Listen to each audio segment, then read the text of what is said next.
Hello, and welcome to this, our 36th live stream. The sum of the integers of the beast, where we take your questions on ancient Egypt and the Bible. Now, today's title is a tip of the hat to the fact that if you sum the numbers 1 to 36, you get the number 666, which in the book of Revelation is supposedly the number of the beast. Now, just to throw you a little tidbit here, there's some interesting things about that number. The first interesting thing about that number is that it is in the oldest New Testament manuscripts. The number is actually 616, or at least the oldest New Testament manuscript with the book of Revelation. So we do find that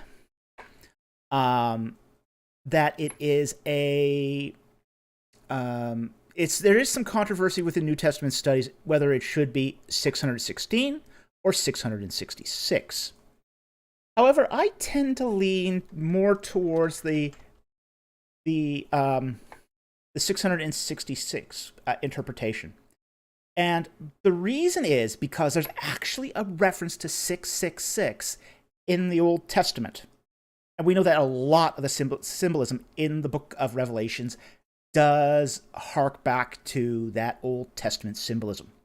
And we find this in 1 Kings 10:14, where we are told that the weight of gold that Solomon receives in 1 year is 666 talents. So if we then take the reading of 666, assuming it's not an acrostic or a gematria for Nero, which I somehow doubt. But if we take that, it would imply that the number of the beast is one where wealth, this is a guy who comes into wealth quickly, out of nothing, as it seems. You know, he rises to power and wealth extremely fast and sort of takes over quickly. So there's a sort of a speed to an acquisition of power here that I think is being alluded to by that symbolism. So anyway, that's your little bit of Bible trivia for the beginning of this live stream. Like always, we will take your questions. Super chats have priority. They always do in every YouTube live stream. But if you're not going to do a super chat, I do ask that you preface your question with a Q and a colon. And we are sticklers to only asking that question once, so that when I scan through the questions afterwards, that I can tell what I've answered and what I haven't. The other thing we ask is if you ask something about either a foreign word or a verse in the Bible, that you give me the actual reference to the verse or what you think that foreign word means, so I have a little bit of context to actually go off of. So that's very, very helpful in answering your questions. So anyway, we got some really great questions tonight. This is going to be a great live stream. So I'm looking forward to this. So let's get into it. We're going to take 3 non-super chats first and then go into the super chats, because we always want to make sure we get some non-super chats in. So the first non-super chat is from 2nd John 9 to 11 KJV. Welcome. Is there such a thing as Egyptian hieroglyph dictionary, lexicon, grammar? Okay. Now, I don't know exactly if you mean ancient or modern. Now, we don't actually have any ancient dictionaries. We do actually have a word list, though, from the Amarna letters that does show, an Egyptian word converted into an Akkadian word. So we do have that, and that's very, very interesting that even back then, in ancient times, in the 14th century BC, they had sort of these wordless dictionaries. So the dictionary is not a modern concept. One of the, but as far as modern dictionaries and grammars, absolutely, there's plenty of them, and there's good ones too. Sir Alan Gardner's one is really expensive and really hard to get now that it is out of print, but it is excellent. It is the ultimate reference grammar for Middle Egyptian. There was also a good reference, or a good grammar done by James Hawke with Ben Publications. For an introductory textbook, I would use Manley and Collier's How to Read Ancient Egyptian Hieroglyphs, or I think it's Egyptian Hieroglyphs. As far as dictionaries, Raymond Faulkner's concise dictionary of Middle Egyptian is really, really good. It's actually underrated. I think that is an excellent dictionary. It's very concise, very compact. He doesn't go a lot into things, but it's fully referenced. It's got excellent lexicographical work. I mean, Raymond Faulkner was just absolutely great. Leonard Lesko's dictionary on late Egyptian is, especially the second edition, is okay. I mean, it's really the only thing you can have for late Egyptian. Rainier Hannock's dictionary for Middle Egyptian and Old Egyptian is very, very good. It's really more of an update of the Verta book. The only problem is you have to be able to read German to use that. And there's also a Ptolemaic dictionary that was done by Penny Wilson. That's very good too, but it's out of print now as well. So there is actually a broad selection of Egyptian dictionaries and resources. I will say this: if you are going to try to learn ancient Egyptian, do use resources that have come out in print. Don't use resources that you necessarily find online. Like there's some Egyptian word lists online that are terrible, absolutely awful. And some people use these instead of a bona fide dictionary or a grammar, and just don't do it. Don't do it. They're awful, absolutely abysmally bad. So anyway, thank you very much for the question. It's a good question. Very much appreciated. Okay, our second question comes from Warrior of the Most High. Were rulers from the end of the 6th dynasty and the 13th and 18th dynasty co-regents, as Rabbi Alexander Houle demonstrated in his book Pharaoh, Biblical History, Egypt, and the Missing Millennium? Okay. I'm not sure what exactly is being meant there. Basically, the idea is of a co-regency is when you have the successor ruling at the end, at the same time as the rightful king to the throne. So there is some co-regencies. Dynasties 5 and 6, there's definitely co-regencies. 13, we lack evidence. There's no evidence to suggest that there was any co-regencies in Dynasty 13. There was some in Dynasty 12. We know, we have really good evidence to suggest that there were some co-regencies in Dynasty 12. Dynasty 18, it's the evidence here is not completely in on this. Some have suggested that there was a 6-year co-regency, for example, between Amenhotep III and Akhenaten. And I can see that. I can see that where there is some overlap here. So I can see where that's conceivable. But in general, the kings of Dynasty 18 did not have co-regencies. That seems to be sort of obvious by the dynastics, sort of the succession struggles that often took place at the end of a king's reign. So I don't know what Alexander Houle demonstrated or suggested, but if he is suggesting that there's a missing millennium here because of co-regencies, I kind of think he's out to lunch. Co-regencies really didn't account for that much of Egyptian history. At most, it's probably maybe 100 years at tops. So, missing millennium? No. Maybe a missing century. But Egyptologists have already accounted for those co-regencies. So those are already accounted for. So most of this is really just reigns in succession. Now, you do have parallel dynasties. Like you have Dynasty 14 and 13 being in parallel. You have, say, Dynasty 15 and 17 in parallel. But that's not the same as a co-regency. It's a divided monarchy.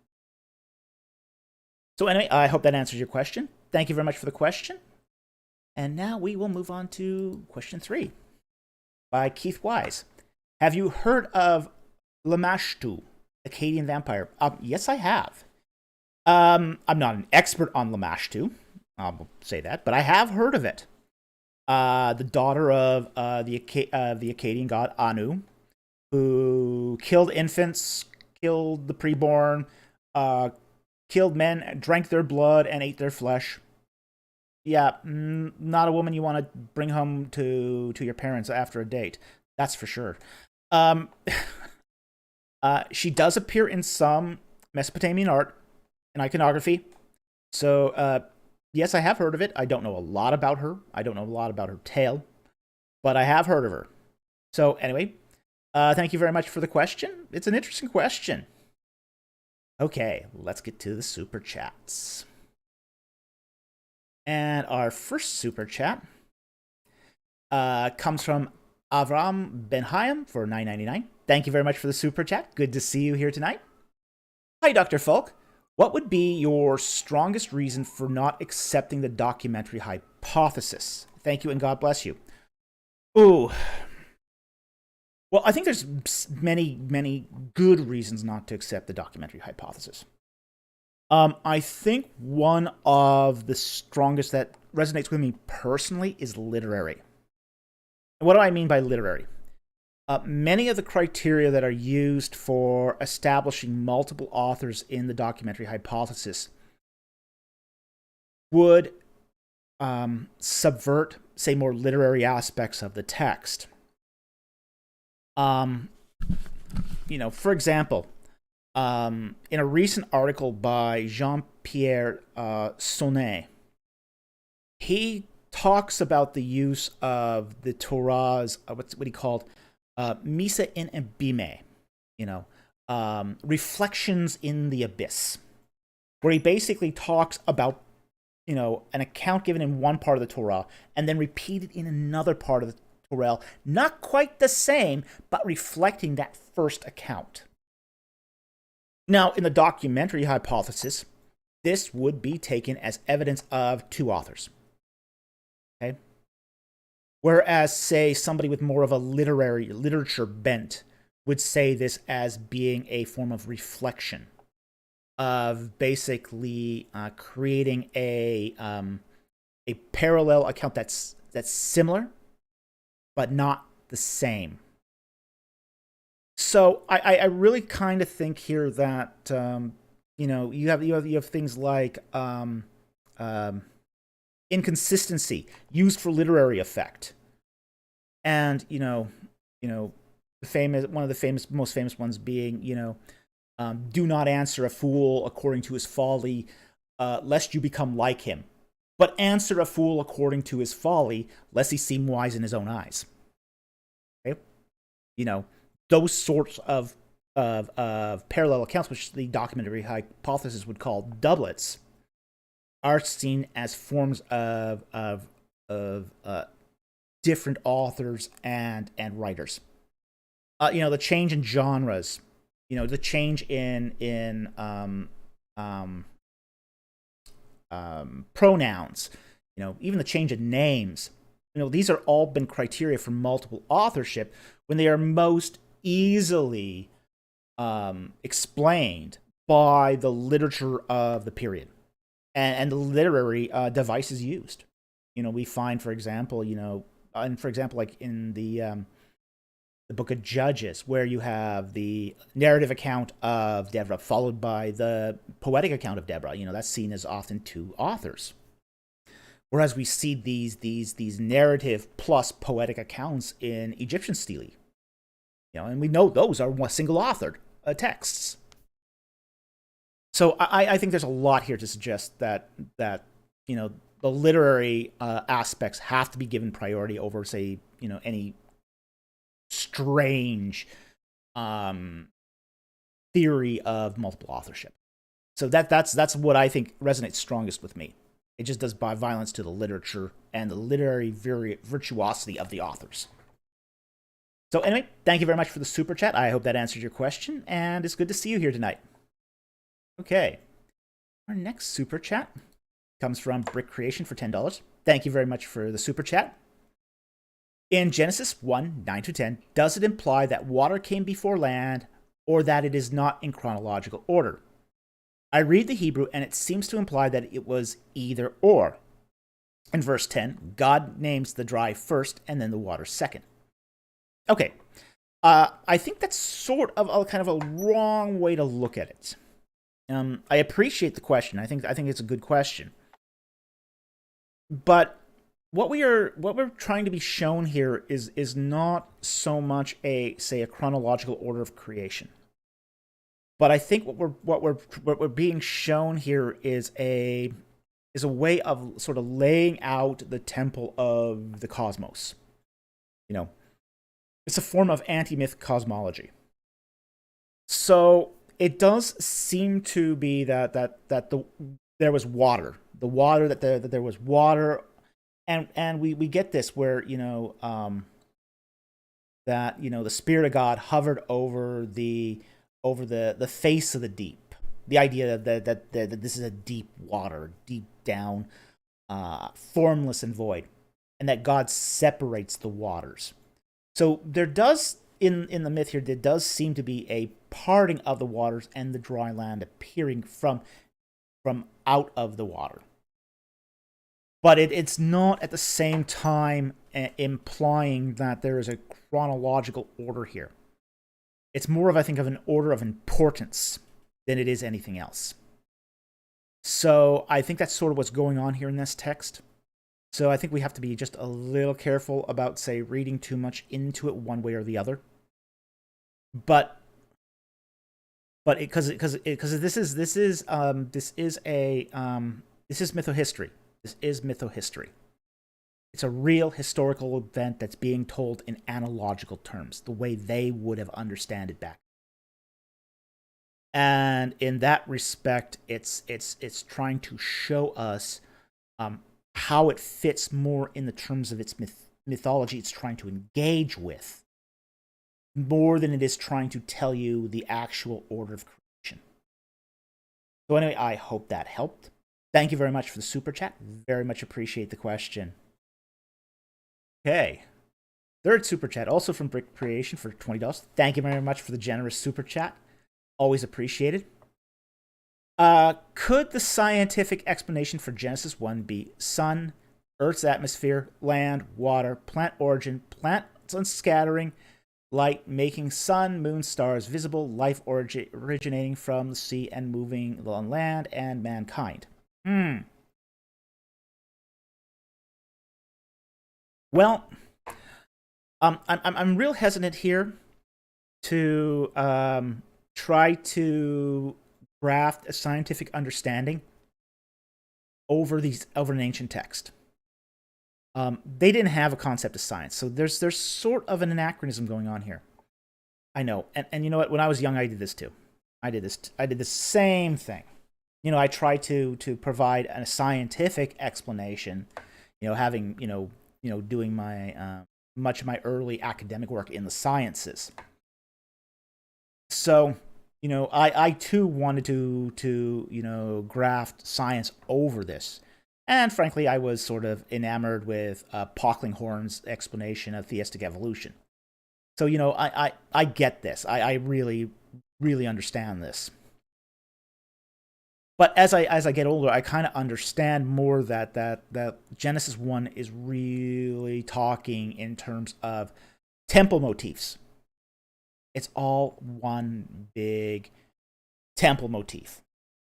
So because we are dealing here with a temple motif, we have to realize that these symbols are really in regards to what is, in terms of, the temples.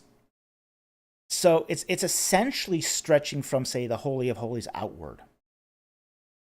So, or basically the outers in, depending on how you're going to view this progression of, the temple courts, being the various three, areas of creation, the heavens above, the land and the sea, So So there is going to be, we have to really look at this in terms of, say, temple motifs, anti-myth against pagan cosmologies and theophanies, or theodicies. So, there's a lot going on in this text, but I think very, very little of it has to do with, say, science. So I think trying to take a scientific, trying to view this text through a scientific lens is gonna be problematic. It's gonna be problematic, and it doesn't matter. It's gonna be problematic whether you try to do this as a theistic evolutionist, or it's gonna be problematic whether you do it as a young Earth creationist. I just think that this is not what the text is trying to communicate. They're not asking these questions. The ancient Israelites are not asking these questions. They're not engaging those questions. It's trying to make the text answer something the authors never considered or asked. They're dealing more with pagan gods and competing cosmogonies. So, anyway, I hope that answers your question. I thank you very much for the super chat. Very much appreciate it. Okay, super chat number 4. Again, from Brick Creation for $20. Thank you very much for the super chat. Your super chats really go a long way to supporting this channel, and I very much appreciate it. Thank you. Okay, he asks, could Daniel 11 prophecy be talking about Rome? I see many connections to Rome in accurate order, such as Augustus, Tiberius, Prince of the Covenant, Jesus, and Dark Ages and more. Digital Hammurabi excludes Rome, but is silent. Okay. Now, that's what he means here by DAH, Digital Hammurabi, which is Josh Bowen. Now, we have to kind of understand that Josh Bowen's view here is he doesn't believe in prophecy. He doesn't believe in prophecy. My view on prophecy is a lot more nuanced than Josh's. I do think that this prophecy was most prophecies we find a lot of amphiboly being used, such as it's written for a specific audience at a specific time, and then it's later on recontextualized. And the recontextualization of prophecy is part of the genre of prophecy. In fact, I've got an article coming out on this shortly on this. So, and it's intentionally written with recontextualization in mind. Now, they didn't use those words back then, but there does seem to be this element in the writing of prophecy that is not just for the target audience, but it's for future generations too. So, could it be a prophecy concerning Rome? Sure. It could. I mean, we could be recontextualizing it correctly. We might be recontextualizing it incorrectly. It's hard to say. So, is it possible? Sure. Can we know for sure? That's the other question. Is our recontextualization correct? And that unfortunately I'm going to have to give you a maybe yes, maybe no answer to, because we don't have enough evidence to be absolutely sure that's the proper recontextualization. So it is possible, but at the same time too, I also think that Digital Hammurabi's view of prophecy is extremely impoverished. Because he only sees prophecy as something written in the current context. And prophecy is more than that. It is more than that. Even if you don't believe in a god, it's more than that. You don't need to believe in a god to think that prophecy was recontextualized for a later period. We see this all in, in other writings too. So, even from a purely secular analysis of prophecy, we can see that it's a genre that's meant to be recontextualized. So anyway, thank you very much for the super chat. Very much appreciated. And thank you very much for your generous support of our channel. And super chat number 5. I messed that one up. Properties. That I missed 4. I missed 4. Okay. There we go. Got it right. Okay, Brick Creation for $5. Thank you very much for the super chat. Okay, last Genesis question for now. Well, this was the fourth one, so it was one back. Tongue out. Who do you think the historical Abraham was, and what date was he around? Okay. I do think he is the son of Terah of Urkesh. I think he dates to roughly the late 18th century BC. I think he is contemporary with both Hammurabi, king of Babylon, and Amenhotep I, king of Egypt. He's also contemporary with say the kings of Mari. So that's who I think he was historically. I think when Terah of Urkesh got booted out of Urkesh, he moved to basically northern Syria, in that area where basically the Amorites lived. And that's going to be relevant for a later super chat, which we will get to. But anyway, that's who I think Abraham was historically. He was essentially a sojourner. He basically, once his father died at Haran, he moves into Canaan. And from there, he's essentially a sojourner living off the land, pasturing his herd, his flock of sheep, and having his own little private army. So that's who I think Abraham was, and I hope that answered the question. And I do think he is a historical figure because his life is quite consistent with what we know of the period. So anyway, thank you very much for the super chat. Very much appreciated. Okay.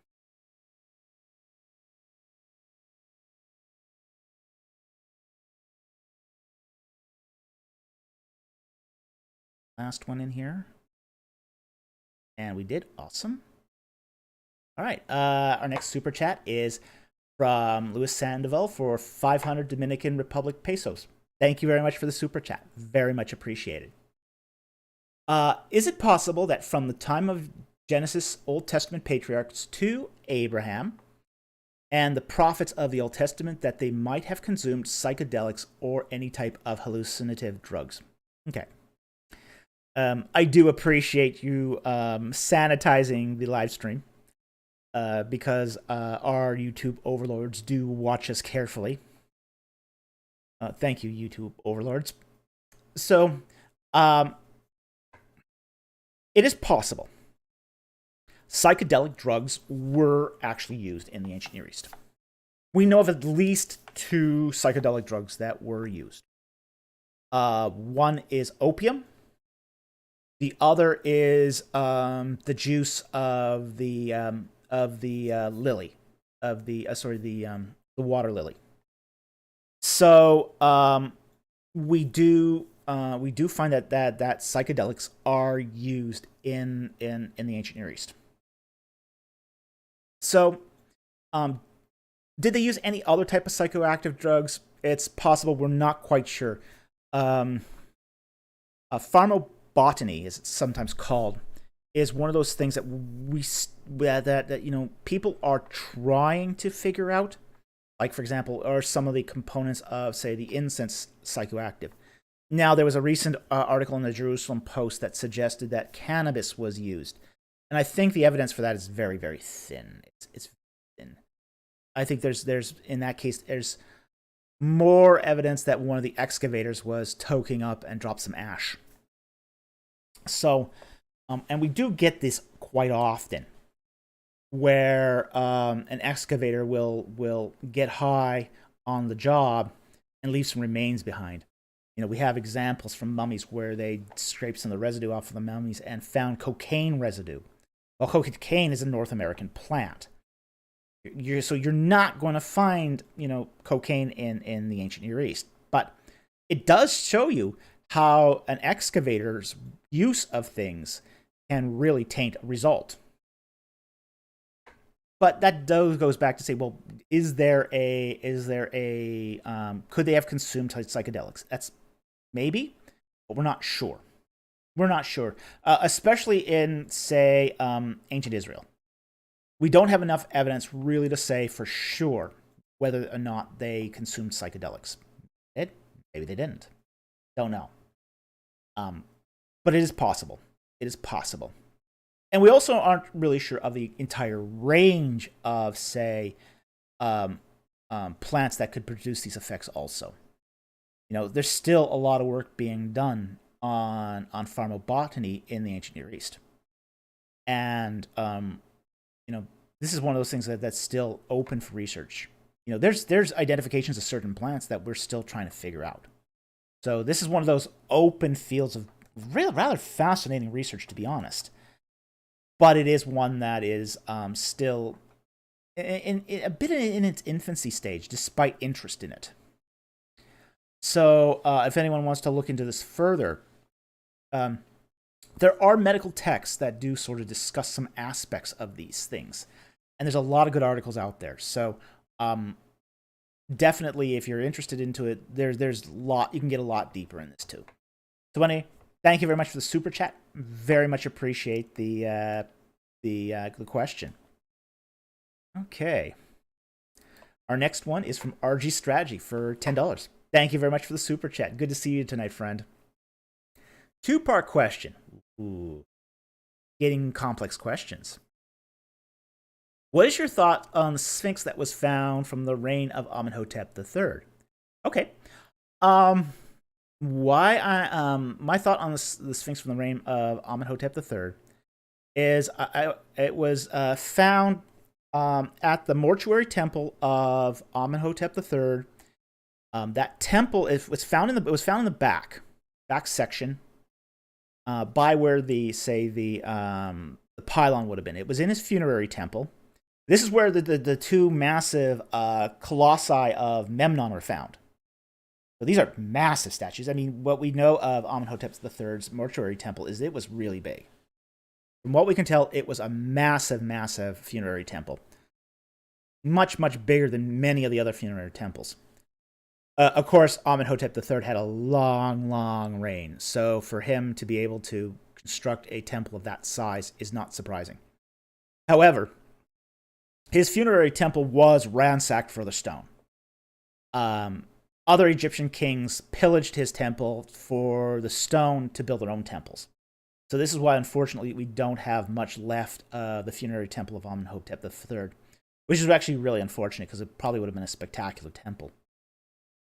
But it does seem to have had sphinxes as well. And we do find that the Egyptian kings continue to use sphinxes in their, ritual constructions.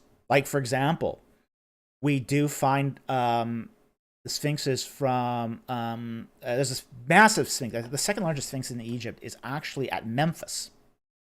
And it was built by Hatshepsut. We find the processional causeway between Luxor Temple and Karnak Temple was lined by sphinxes that were built by Ramses II. So absolutely, sphinxes continue to be used long after basically the big sphinx was built at Giza. So that's my thoughts on the sphinx that's found at the during the reign of Amenhotep III. Now, your second part of your question. Why are I and Horemheb considered to be part of Dynasty 18? Okay, two reasons. First is that I is actually related to Amenhotep III. He's actually a nephew, I believe. Exactly, but he's related to Amenhotep III. There's a relationship there, a blood relationship between I and Amenhotep III. He's actually related to, I believe, his Amenhotep III's mother-in-law, essentially. So there is a relationship, blood relationship there. As far as Horemheb, he's considered to be part of Dynasty 18 because he was a one-off king. Okay? He had no children. He had no successors, and neither did I. So what you had at the end of Dynasty 18 was 4 kings in a row that did not have successors. You had Semenkhare, who had no children. You had Tutankhamun, that had no children. You had I, that had a son, but he died before being able to take the throne. And then you had Horemheb, who also had no children. So the marker between Dynasty 18 and 19 comes with the accession of Ramses I. And that's because Ramses I comes to the throne as a grandfather. Ramses I has a huge family. At the time when Ramses the first comes to the throne, Seti I is already alive, and so is Ramses II. Ramses II is like 2 years old at the time when Ramses I becomes king. He comes to the throne with an instant dynasty. So that's why we sort of change the division of the dynasty at the end of Horemheb and the beginning of Ramses I. It's just easier to sort of collect those last 4 kings into the end of Dynasty 18 than to make each one a dynasty, because there's really no dynasty there. For you to have a dynasty, you need a successor, more or less. Now, we do take there are some exceptions to this. Like, for example, the last reign of the Egyptian dynasties, Dynasty 30. So there is an exception to this. But generally, when you have one-off kings at the end of the dynasty, they're usually collected into the previous dynasty. So, anyway, I hope that answers your question. Thank you very much for the super chat, and great question. All right. Andrew Goulet for $5. Thank you very much for the super chat. Do you read Exodus 4:24-26 as God trying to kill Moses because Moses did not circumcise his son? Yes, I do. And that's the short answer to this. There's actually a longer explanation to what's going on here. It seems that we do see that say circumcision does appear to be a part of the Abrahamic covenant. Okay, so essentially Moses is returning to Egypt, where he has not circumcised his sons. Now, Moses himself was probably circumcised, and that's because the Egyptians themselves practiced circumcision. You know, the Israelites were not the only culture to practice circumcision. The Egyptians did it also. So here's Moses, who is supposed to lead the children out of Egypt, in accordance with the Abrahamic covenant.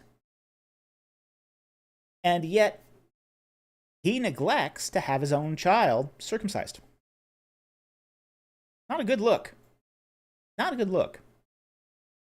So, for this to be really show that he's following the covenant, God's got to get kind of serious with him here, you know, and basically say, you know, you yourself were probably circumcised.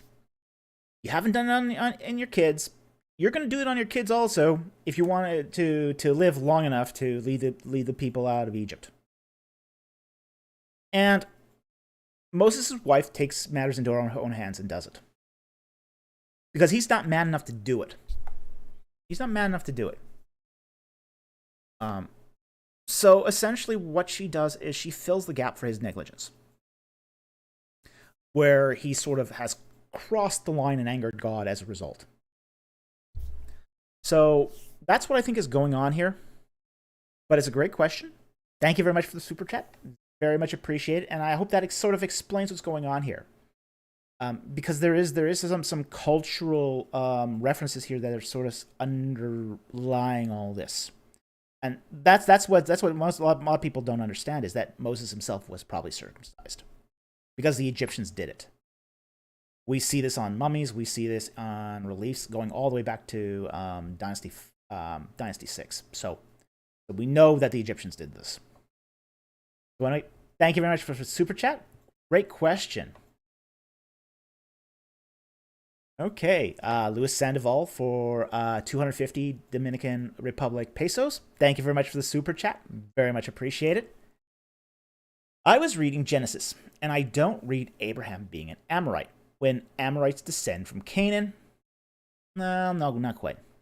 And Abraham's ancestors are not Canaan, Arphaxad, Eber, etc. Okay. One of the problems with those genealogies is they don't actually give you place. They're only giving you name. So you have to realize that we are only giving part of the information in those genealogies. Now, the Amorites don't actually come from Canaan. They come from Canaan biologically, Canaan the person, but not Canaan the ethnicity. And there's a difference here. We understand that, say, tribal groups are often much more complex than the descendant of one person, or two people. Two people make children.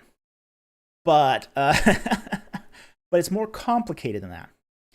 We know that the Amorites come from essentially north central Syria up into northern Mesopotamia. That's sort of the homeland of the Amorites. And Terah is from that region. He is from that region. So he is coming into Canaan, Abraham, Terah, they're moving towards Canaan, but they're coming out of Urkesh, what the Bible calls Ur of the Chaldees, or Ur of the Arameans. So there is this overlap between what is Aramean culture and what is Amorite culture. Now, earlier on, we would have called these Amorites. Later on, they're called Arameans, as the sort of the descendants of Abraham become more established in Aram. So there is that sort of overlap there. So the descent is not the only factor to consider here. You also have to consider the geography involved. And the geography that Abraham comes from is definitely Amorite. There's no question. Amorites did not get their start in the region of Canaan. They got their start in northern Syria and northern Mesopotamia. So you do have to understand that as we sort of plot out the ethnographic factors of the descendants of Abraham. So anyway, I hope that explains it. Thank you very much for the super chat. Very much appreciated question. It's an excellent question because it is easy to confuse. And I would love it if those genealogies said, say, Arphaxad of northern Mesopotamia or Eber of northern Syria. But we just don't get that information. We have to find that out through other means. So part of those other means is the say, like, for example, the Mari letters, tells of the origin of Terah of Urkesh. So knowing that, we can get a better idea of where people come from and what their descent is. So anyway, thank you very much for the super chat. Very much appreciate the question. Hey. Louis Sandoval for Dominican Republic pesos, 100 of them. Thank you very much for the super chat. Where do Sumerians fit in Genesis 5, 6, and 10 lineages? No, nowhere really, to be honest. Sumerians would have sort of branched off from the descendants of Shem, but we're not really told where Sumerians sort of. We've given some allusion to some of the Sumerian cities.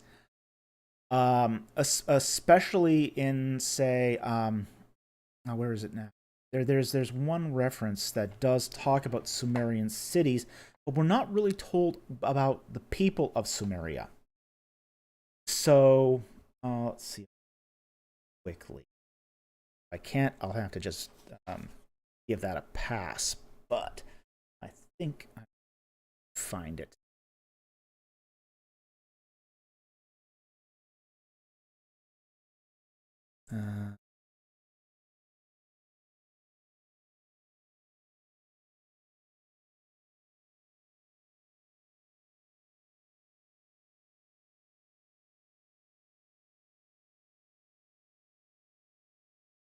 Here.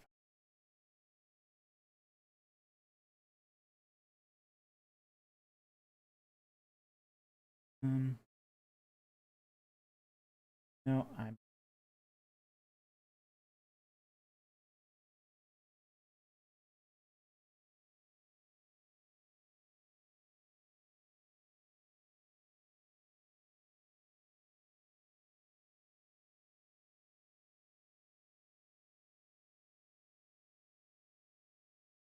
Genesis 11 talks about the settlement of the land of Shinar.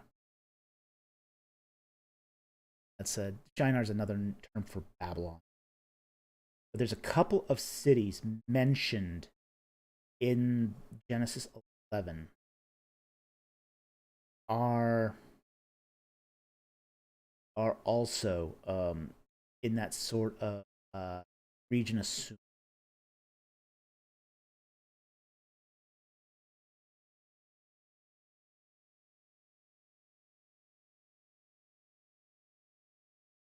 Here it is. Genesis 10, verses 10 to 11, 10 to 12.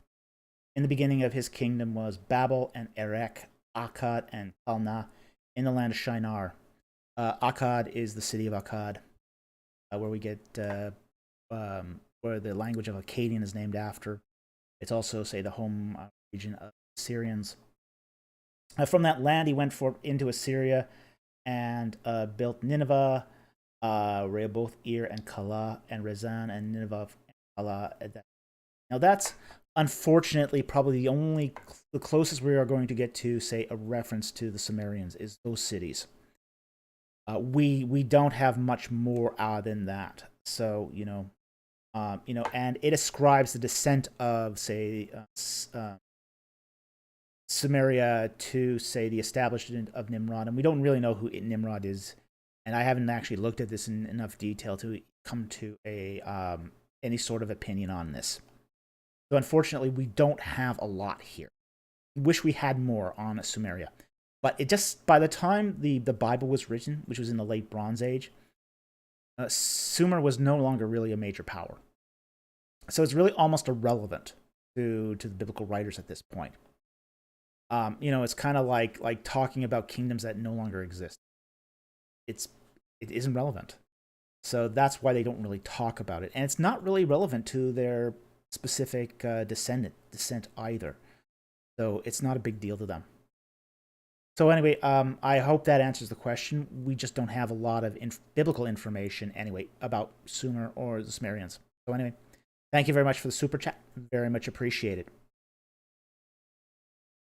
Okay, and 501 Mobius for $5. Thank you very much. Good to see you, friend. Okay, was Zoan the Hyksos capital before Avaris? No, it wasn't. We'll get to that in a moment. Was that the capital when Abraham came to Egypt?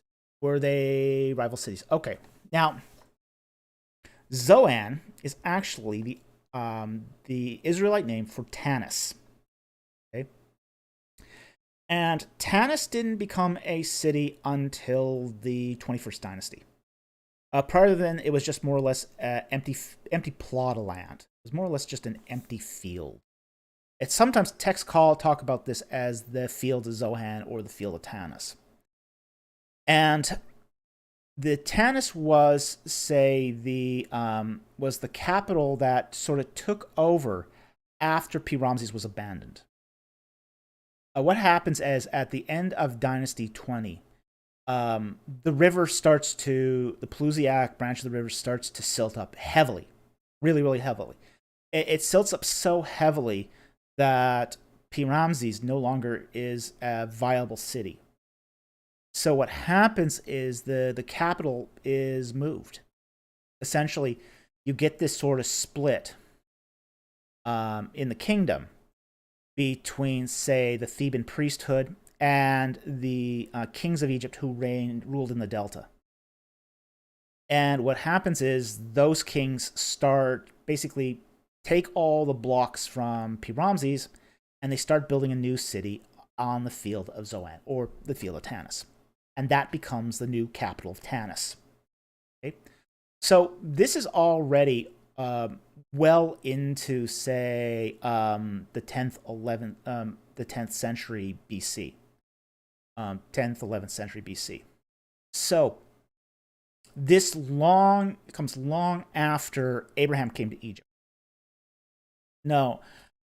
So in the case of, say, the capital when Abraham was in Egypt, that would have been in the 13th dynasty, and the capital back then was at Ichitawi. And that is very, very close to Lahun, which is Lahun is sort of on, say, the on the canal that sort of goes into what's called the Fayum. And the Fayum is this big sort of inland lake and estuary. You can still see it is still very green today. So that's where the capital was during the Middle Kingdom, which was Dynasty 13 was a part of. Okay, so they weren't rival cities because Ichitawi and Tanis did not exist at the same time. Ichitawi was abandoned at the end of Dynasty 13, and then the capital of Egypt sort of shifted at that point to Avaris. And then once Avaris fell, the capital reverts back to Thebes, then to briefly to Amarna, back to Thebes, then to Paramses, and then to Tanis. So that's sort of what's going on as far as the shift in capitals goes. So, unfortunately, the Tanis is much, much later than in the time of Abraham. It's about 7-8 centuries after Abraham. So anyway, thank you very much for the super chat. Very much appreciated, and great set of questions too. Okay. Matthew Harrell for $5. Thank you very much for the super chat. Good to see you here tonight. Hi, Dr. Falk. I'm not afraid of clowns, but they do irritate me. Yeah, they irritate me too. Anyway, is there a connection between Jerusalem and a god named Shalom in Ugaritic? Yes. Yes, there actually is. Before Jerusalem was captured by the Israelites, it was called Salem or Shalem. And its name, we have this attested in the Amarna letters, where it is called Urushalem, the city of the god Shalom or Shalem. So absolutely, this is probably a reference to the same god as the god of Ugarit, the Shalem god. And we do sort of see this there's even an echo of these Ugaritic Canaanite gods, even in the Genesis narrative, the Genesis 14 narrative with Melchizedek, because the name Melchizedek is actually the Hebrew of, say, the Jebusite Melchizedek. The god Zadok is king. So we do find this, and we do definitely find that Jerusalem, the original name of Jerusalem, which again is Urushalem, is basically a Canaanite word. It's a reference to a Canaanite god. So, and later on, that's sort of that the name of that city is redeemed to become, say, Yerushalem, which is the Hebrew city of peace. Okay. So it's a redeemed name, but originally it did refer to a Canaanite and a Canaanite deity, and that deity is attested in the text from Ugarit. So anyway, I hope that answers your question. Thank you very much for the super chat. Very much appreciate. That was a great question. That was a very, very interesting. Wow, we have had a lot of really interesting questions. You guys have definitely brought your A game tonight, no doubt. All right, Andrew Guillet for $5. Thank you very much for the super chat. When did the ancient Greeks start taking note of the Jews and writing histories about them? Who are some of the best historians of these? Okay. That one's hard to say because I'm not up on my classical literature. I'm just gonna be very, very blunt here. From what I can best tell, it's really when you start getting sort of interaction with Greek and Jewish communities in like Alexandria, where you start seeing Greek historians sort of wake up and take notice of the Jews. You do find some references to this in Philo of Alexandria. The most famous one is probably Josephus, where he's debating Apion. Frankly, I don't pay a lot of mind to Greek historians when it comes to ancient, say, Jewish histories, because they do tend to be very unreliable witnesses. And a lot of historians that try to do really, really ancient history from that period are not that good. There's a lot of myth floating around, and some of that myth comes out of the fact that there is so much writing going on at that time. It's kind of like, if we were to write a history of Egypt today, based upon fantasy role-playing games, video games, novels, poems, contemporary artwork, you would have this sort of mishmash of all different genres of literature and all these different sort of weird and fanciful notions as well. So, and that's what we're sort of seeing here with sort of Greek histories of, say, the Jews. Is there's an element of the fanciful, because there's just so much literature. The culture's awash in literature. So they're taking all these different sources, and some of them are not that reliable, and then trying to derive histories from them. So I don't think there's a huge number of good historians that go as far back to, say, the origins of the Jews. But at that time, but that said too, they are historians that are applying a methodology. And some of that methodology is actually very good for the period. But where the methodology is better is when it is more recent.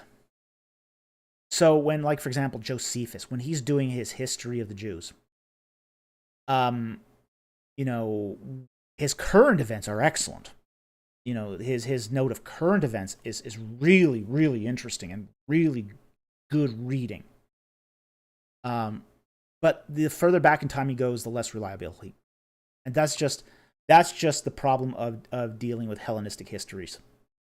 Hellenistic historiography is rife with problems. So again, be critical as you read them. Absolutely. That's probably the best advice that I can give you, is when you're reading a Greek historian talking about Jewish history, be critical. And that's good. That's a good piece of advice to apply to any writing. Evaluate what you're reading as you're reading it. So anyway, thank you very much for the super chat. Interesting question. And I'm glad you were here tonight. Okay.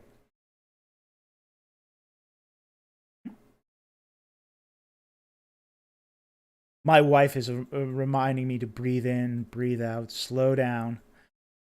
It's a good idea to breathe. Okay, 501 Mobius for $5. Thank you very much for the super chat. Was there an Egyptian word for cove, bay, or inlet that was sometimes written deir? Okay. I would have to look that one up, because it's not a term I use all that often. So I will take a quick look at a dictionary, see if there is one. Now, one of the things with coves and inlets is I wouldn't be sure if there was a cove or an inlet, just because there wasn't many coves or inlets in Egypt. It's a river culture.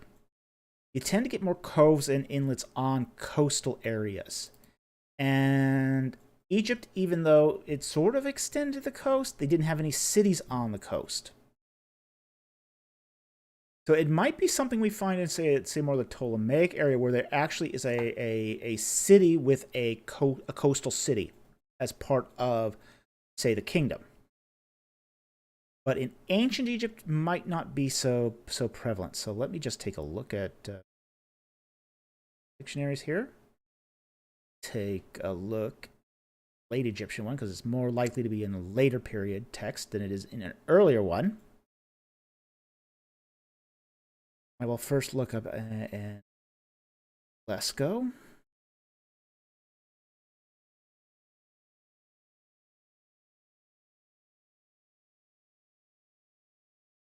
Late Egyptian.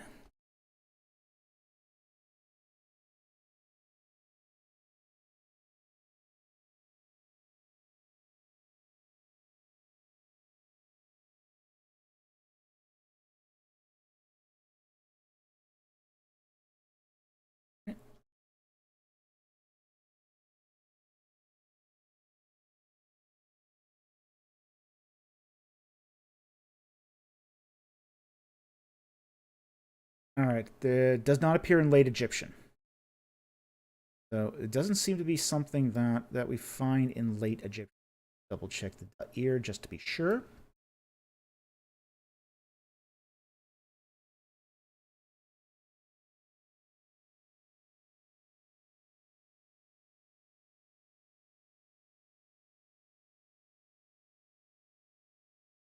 No, it does not. We do not find that in Late Egyptian. We might find it though in Ptolemaic. But in Penny Wilson's dictionary, see if there's a Ptolemaic equivalent.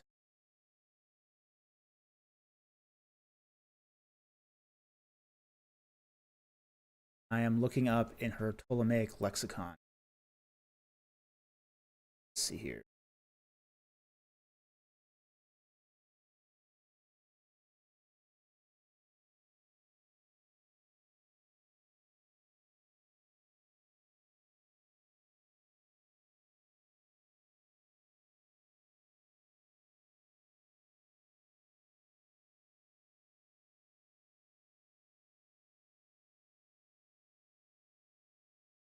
One other place I can look here is actually the glossary of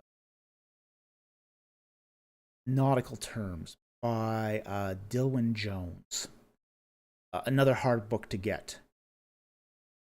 So we don't find it in the Ptolemaic one. Let's see if we can find it in here.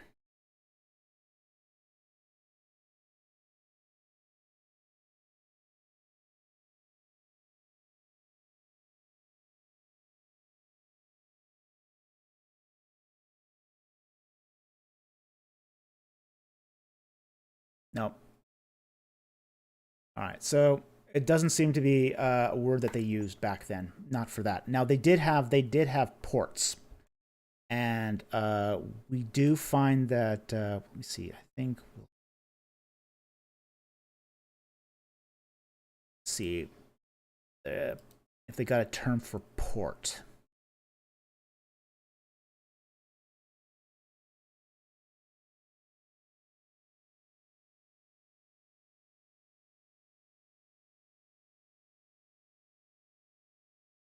So we're going the extra mile here just to make sure we cover our bases properly.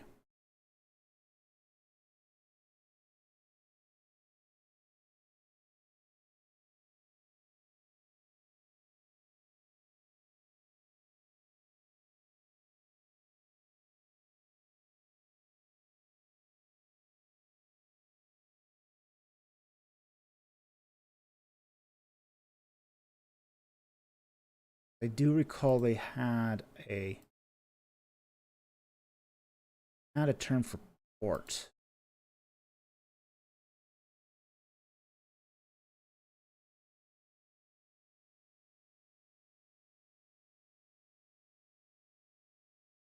Okay. Okay, they had a term for port, a harbor. Okay, so that much they had. So I'm going to just type it in the chat here. It is not deir. It's many wet.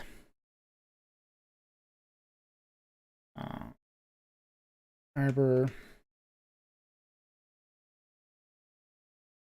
Port. Mini wet. Okay. So I just put it in. I just put it into the live stream here. So that's the best you're going to do on this. Okay. So anyway, thank you very much for the super chat. Very much appreciated. And I hope that answers your question. We went all out for this one. Okay. So next is a super fat chat from Tony G. Good to see you tonight. For $9.99. Thank you very much. Hello, Dr. Falk. I just visited Ramses the Great exhibition in Houston. Ooh. Is it possible Shishak of Egypt took the Ark of the Covenant, 1 Kings 14:25-26, and could it be interred in his tomb as war booty? No. I don't think so. Now, one of the things we find, I mean, first of all, we don't know where the tomb of Shishak the First is, or Shishak the First. We pretty much know that Shishak and Shishak the First are the same kings. So we haven't located the tomb yet of Shishak the First. But I also really doubt that that he took the Ark of the Covenant also, and the reason why is because there's a sighting of the Ark of the Covenant during the reign of King Josiah. Josiah records the Ark of the Covenant. And part of Josiah's reforms is to renovate the temple because the roof was falling in. The roof was falling in on the temple, and the Ark of the Covenant had to be moved out of the temple to keep the roof from collapsing onto the Ark of the Covenant. So he restored the temple so that the Ark of the Covenant could be returned to it. So I don't think it is possible to that. And I think the other problem is when we look at the city list of at the Bubastite portal at Karnak Temple, where Shoshank I records his conquest, we see that the path he takes in his conquest is he goes basically up the coastal plain of Philistia and crosses the Jezreel Valley and then comes back down to the Judean foothills. He approaches Jerusalem, but he doesn't quite get there. Makes a sharp, sharp left into Judea, and then back up into the Judean foothills. And then basically takes the return trip back. It takes the same path he came back. Okay? So he doesn't actually conquer Jerusalem. So what seems to have happened is he was given a big bribe to stay away.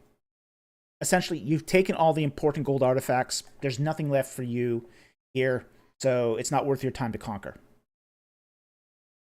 So this seems to be what's happened. So this accounts for why the Ark of the Covenant is still there during the reign of Josiah. They just don't give him the Ark. They give him everything else, but they don't give him the Ark. And I think part of this is strategic, which is that that if you give them everything but the Ark, you hold the Ark back, then if they did invade the city, they would start seeing as they progress into the city, there's no reason to keep fighting. So I think there's a strategic angle going on here as well. Just take away temptation. So anyway, thank you very much for the super chat. Very much appreciated, and I hope that answers your question. Converse Contender for $1.99. Thank you very much for the super chat. Good to see you tonight, Will. Great to have you on the channel. Can you talk about adoption in the ancient Near East, adult and child? Oh, absolutely. Adoption was really a part of ancient Near East. Now, I can talk to you more about, say, Egyptian adoption, because it's very, very prevalent.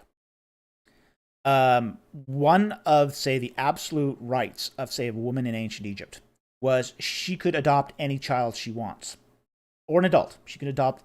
I mean, it was almost an absolute right. She did not need the permission of her husband to adopt a child. Likewise, men could adopt children too. Now, the reason why you would adopt a child is for purposes of there's several reasons, but you would adopt both adults and children to, say, liberate slaves. Like, for example, if you had a slave and you loved your slave so much you wanted to set them free, the typical process in ancient Egypt was you would have to first adopt the slave as a child and then give them a writ of emancipation. Basically, a legal contract basically saying, okay, you were my slave, you are now my child, now you're free. At that point, they're free. So adoption was part of the process of slave emancipation. We also see that in the case where someone did not have posterity to inherit, you could adopt either both a child or an adult to inherit your fortunes.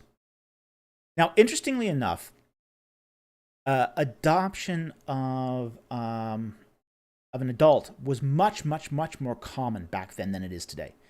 Today, it's almost unheard of. It's almost unheard of where someone would adopt an adult as a child. But back then, it was very common. It was almost more common to adopt an adult than it was to a child. Because you knew the character of the person, you knew their value, that person had probably done some important service for you. Whereas a child can't do that. So it's much more common. But adoption of children did also happen. You know, you do have that where, say, a couple might not have been able to conceive children, but yet there's this orphan that does get adopted. That did happen. So, and once they were adopted, they had full rights as an equal member of the household. And you couldn't unadopt them.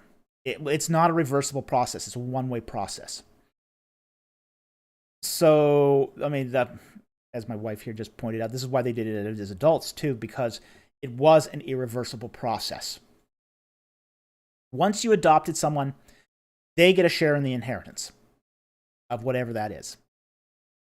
So essentially, if say a husband dies, there would be a three-way split in the property, and the property is basically divided as being the house, and then the property is then split in half. So it's seen as three parts. The wife inherits both the house and the 1/3, and the remaining 1/3 is split amongst the children. So that's generally how adoption worked, at least in Egypt. Conceivably, it operated very similarly in Canaan as well. But you also had, say, some adoptions happening, say, in Mesopotamia as well. It was more rare in Mesopotamia, but that's because, too, in Mesopotamia, multiple wives were considered much more acceptable.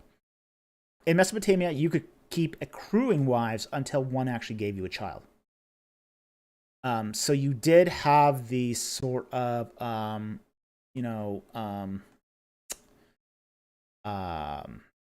surrogates.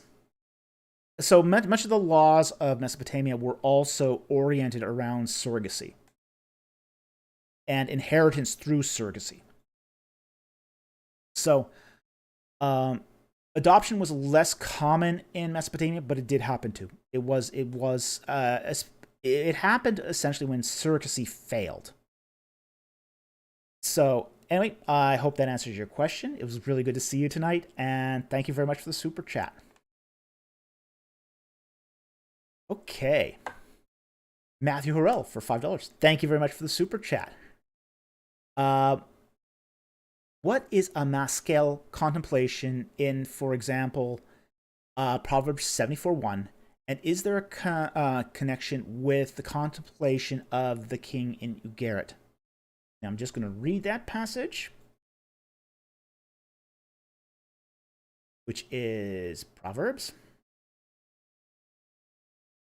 74. Oops. I think you might mean Psalm, because there isn't 74 Proverbs. Okay, next in the comments, huh? I meant Psalm 74. Okay, got your message. Thank you for the additional super chat to you. Psalm 74. Okay, that makes more sense. All right, so let's go to Psalm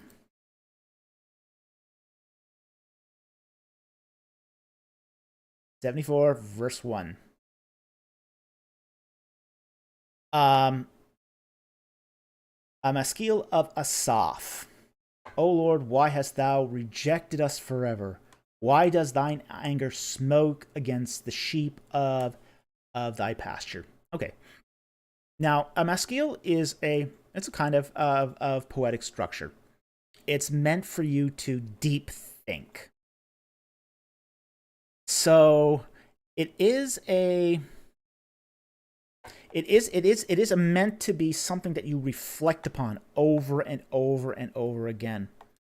You know, say in the monastic communities, they would call this, meditation. This is this is what's defined as biblical meditation. Now, we're not talking Eastern meditation here. This is not something where you empty your mind with, say, a meaningless mantra or a mantra that sort of flushes your mind of thoughts. This is meant to be something that you contemplate over and over and over again. And there is tremendous value in what's called biblical meditation. This is something that I think has too often been forgotten in, say, the Christian community, especially in North American Christianity. We don't do this. And we really should, because there's a lot that you can get out of this. Here's your absolutely solid gold tip of the day. This will make the whole live stream worth it right here. Which is, with a mescal, you are supposed to repeatedly read it. Over and over and over, over and over again. The purpose of a maskil is that you are supposed to, with every reading, and it will become mind-numbing. And let's say you read the Psalm. Read the Psalm 100 times. Read it 100 times. At time 64, you're going, I've read this whole Psalm 64 times. Well, what's the use here? What's the use here? And you can do this over, say, a month period. You can do this over a month, where you read it, say 3 times. Read it 3 times a day, every day for a month. That'll get you 99 times. A little more if it's a 31-day month. But so you read it 3 times a day, every day. And by day 15, you're going, why am I reading this? I know this. I know this inside and out. And then suddenly, around the time you read it, the 80th time, new meaning opens up. You start seeing things you never thought you'd see. It's phenomenal. It'll blow your mind.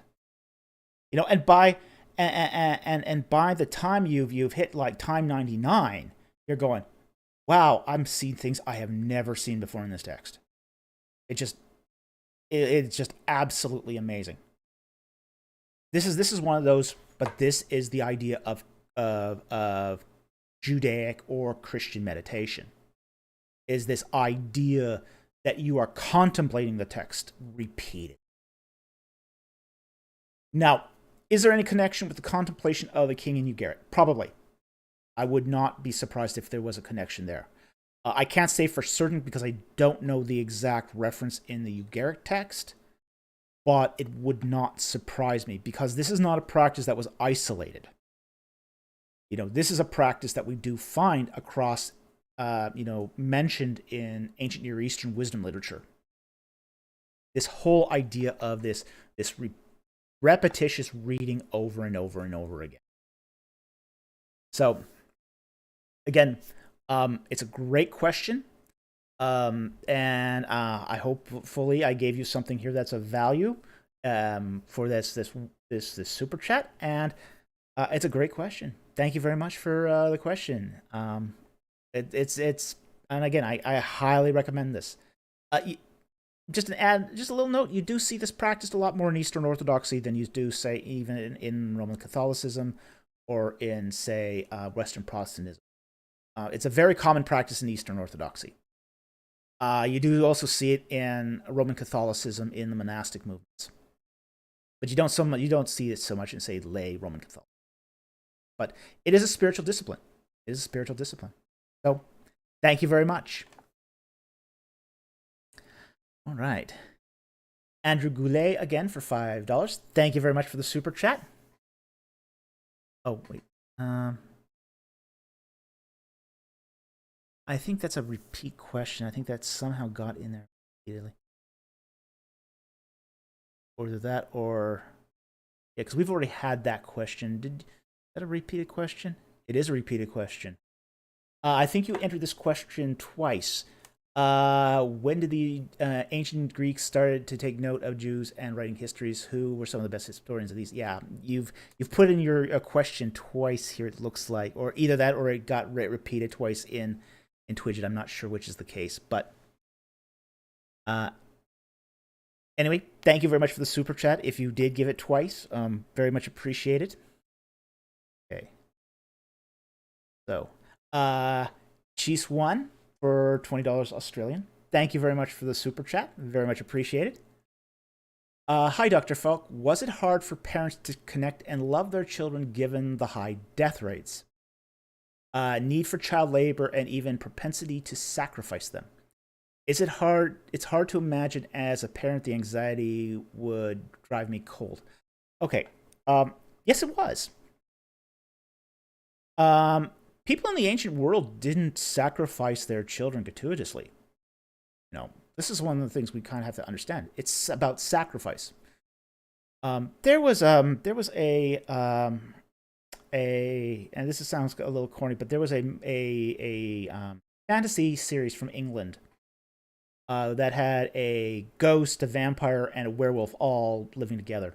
I don't remember the name of it at the moment, but Being Human. Being Human. The series was called Being Human. And, the werewolf was once asked, does it hurt when you transform? And he goes, well, it's a curse. It's supposed to hurt. Well, this is a sacrifice. It's supposed to hurt. That's what a sacrifice is. You're not giving something that doesn't have value. You're giving something very, very important for the end of your future survival. So yes, absolutely, child sacrifice hurt. Parents did connect with their children. It was inevitable. They had to connect with their children. This was their posterity. This was their legacy. Now, given the high infant mortality rates, sometimes they did have to hedge their bets on whether a child did survive up into even age 6. And that did probably prevent some close attachments early in development of child development. So it is possible that they didn't connect in the same way, where in our culture, where we have, say, high infant vitality, we tend to connect really, really early with our children. From childbirth, or even before, we're already forming bonds with our children. But with that said, however, they did often hedge their bets. They did often hedge their bets because infant mortality was so high. But that's not the same as thinking that if they lost the child, it didn't hurt. It really hurt. And they didn't do it gratuitously. So I think this is one of the things we really do need to understand about how they viewed children. It was a factor in what they decided to do.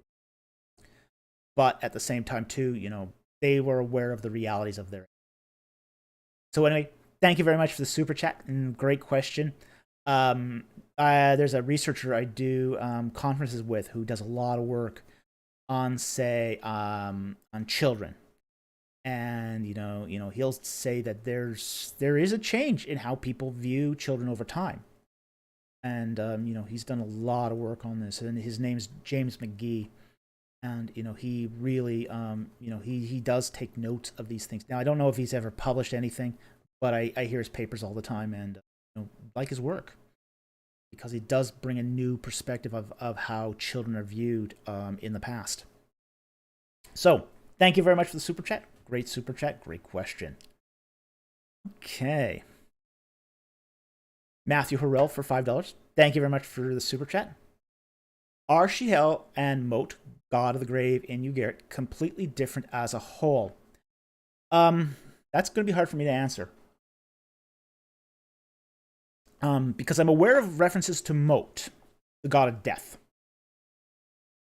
Okay, and that comes from the archaic, the ancient Semitic Mavet to die. So there is things that in Ugarit that are gods that are natural things that are personified, like Yom, the sea, and Baal, Lord, and etc. I'm not aware of references to Sheol, but that's because my reading on the Ugarit myth is not as comprehensive as it probably should be. So I can't say if they're different.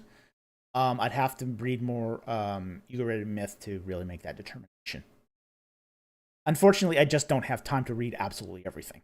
So, or at least read everything in the detail I should sometimes read. So I'm going to have to admit ignorance here on this one. But definitely there was a god named Mot, and we do find it in Ugaritic myth. So thank you very much for the super chat. Very much appreciated. All right, JD Freeze for $5. Thank you very much for the super chat. It's good to see you here tonight. Hi, Dr. Falk. Does God identifying as God of the patriarchs in Exodus 3:6 imply that Moses would have been familiar with Abraham, Isaac, etc.? Yes, I think it does. Now I'm going to read that because that's always great to read that one. And yes, I have read this a million times, and I still love reading it. So, and the text says, "He said also, I am the God of your father, the God of Abraham, the God of Isaac, and the God of Jacob." Then Moses hid his face, for he was afraid to look at God. It's a great passage. It's an absolutely wonderful, wonderful passage. But it does seem to infer that they were aware of Abraham, Isaac, Jacob, their patriarchs. Now, I think this is part of the oral culture of ancient Israel. And I think what we have here in, say, Exodus 3 and even Genesis is the late bronze recording of that oral culture.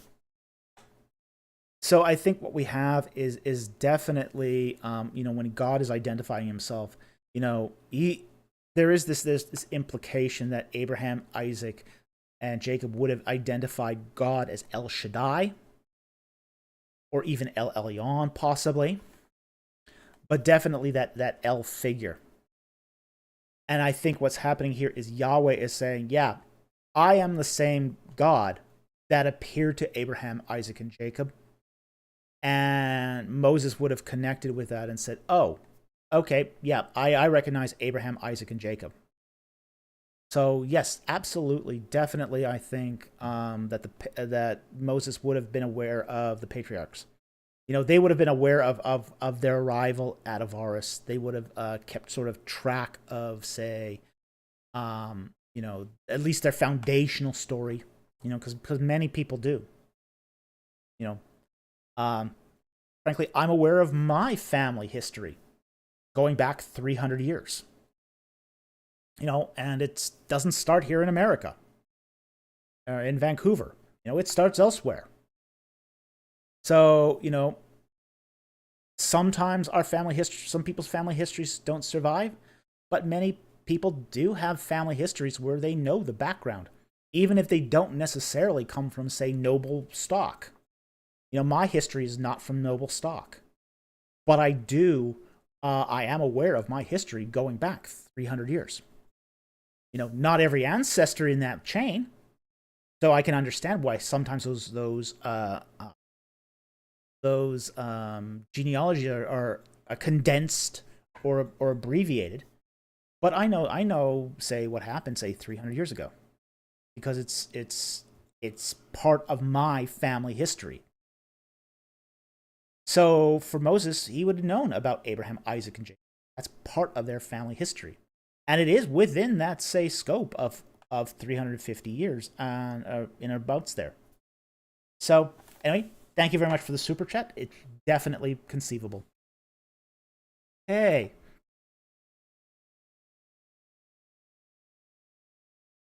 Matthew Harrell for $10. Thank you very much for the super chat. Do I need to read the instructions of Amenhotep to better understand Proverbs? I really don't want to, honestly, but if it will help, I will do it. But please tell me if it doesn't help. Smiley face. You know, Matthew, that I will never recommend that you don't read something. Look, I mean, I think the instructions of Amenhotep will help. It will help you better understand Proverbs. It's also great literature. Just read it because it's great literature. It's not that long, honestly. It's not going to lead you down the dark path of burning incense to Amun-Re or anything strange like that. No. It's actually if you're worried about, say, religious concerns, it's actually quite a secular work. Okay, it's actually quite a secular work, but it is an important piece of historical wisdom literature. Really, really important piece of historical wisdom literature. So I think it would really, really help if you at least expose yourself to some of that reading. Will it help you in every proverb? No. But it will sort of give you a sense that there's some connection here between the whole milieu of wisdom literature in the ancient Near East. So I think that's really, really helpful. It's really, really helpful. I think it's something that you can benefit from. And frankly, the more that you get out of, the more you read this literature, the more you're going to get out of, your reading of, say, Hebrews. So I'd recommend it. But I also think if you didn't, well, you're missing out. But it is great. The instructions of Amenhotep is actually. So I would recommend it, even if you don't were reading it to get insight on Proverbs. I'd recommend it anyway. So anyway, thank you for the super chat. Very, very much appreciate it.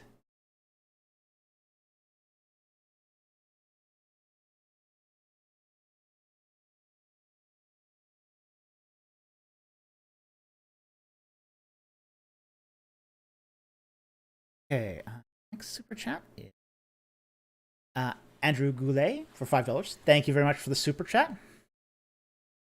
Is it possible that God used the experience of Jonah and the whale to illustrate that he defeated Tiamat and was greater than all the Assyrian gods?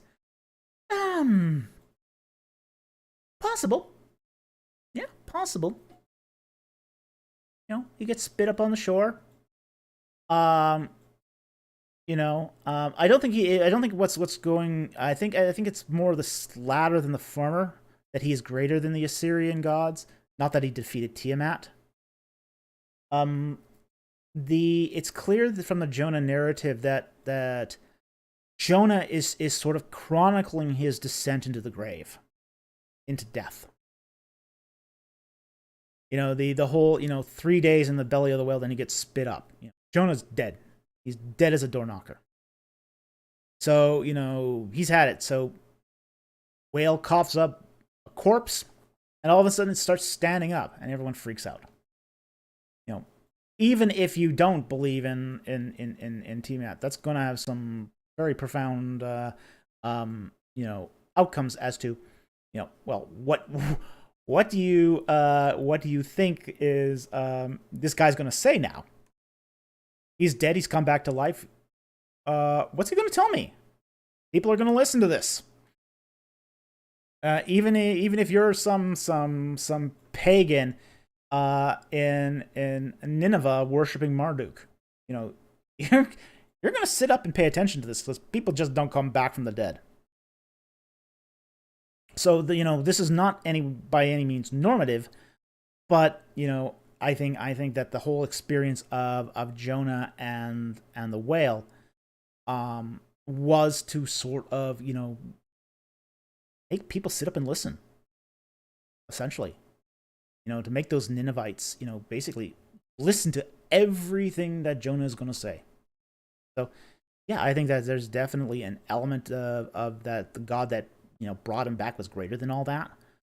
But I don't think it is specifically an engagement of, say, Mesopotamian myth. Although there is some couch references in. So anyway, thank you very much for the super chat. We very much appreciate it. Hey, the Dragon of the Mississippi for $5. Thank you very much for the super chat. What are the sources where priests, priestesses are titled sons of Astarte or Baal? We do find, I'd have to look this one up. But it is mentioned in the CAD, which is the Chicago Assyrian just look this. Chicago Akkadian Dictionary. Chicago Akkadian Dictionary. The sons of Ishtar are mentioned in there, and I can't quote you the precise tablet off the top of my head, but it is mentioned in there. So it's going to be some difficulty there trying, especially on something like this, where we are doing a live stream on answers off the cuff out of my memory. But it is in there, and there is a reference to the particular tablet in there. Now, I'm not aware of, say, any priest or priestesses being called, say, sons of Astarte or sons of Baal. We do find sons of Re, though. Every king of Egypt is called son of Re. Sa-Re. So we do find this in Egyptian sources. We find this in some Mesopotamian sources. I'm not aware of any Canaanite sources where this is said. That's not to say they aren't there. It's just that I'm not aware of them. So anyway, I hope that answers your question. Thank you very much for the super chat. Very much appreciate it. Hey. Matthew Harrell for $10. Thank you very much for the super chat. Last question for the night, and I think I've made it.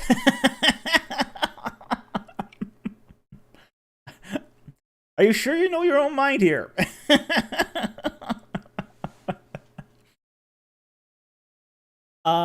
Did Egyptians find their gods to be moral, considering stories like the fight of Horus and Set, or even the creation story of Atum? Have a great night and thank you. Well, you too. Have a great night and thank you also. All right. No.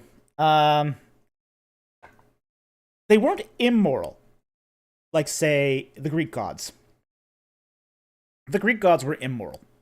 At least the earliest myths of Greek mythology, the gods of the Greeks were very immoral. It's more that Egyptian gods were amoral. They didn't have a morality. There was essentially every Egyptian god was a kind of a dualistic entity. It had a bad nature, a bad coming, and a good coming. So they were both. They're not asking the question of, are the gods moral? They are forces of nature. They are forces of divinity that could express both do good and bad.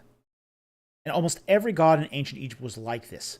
So this is why we don't find a god of evil, per se, and a god of good. Because morality isn't dichotomized in that way in Egypt. Any god could be bad or good, depending on how his personalities are aligned towards you.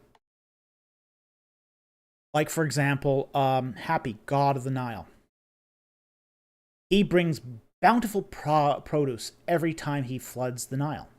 He brings fertility and life and sustenance and bread and all that good stuff that keeps life going. He'll also destroy your house and sweep away your cattle with the tree trunks that flow down, the destruction of the Nile. He'll inflict misery and pain upon you as he brings crocodiles right up to your doorstep. All gods were like this in ancient Egypt.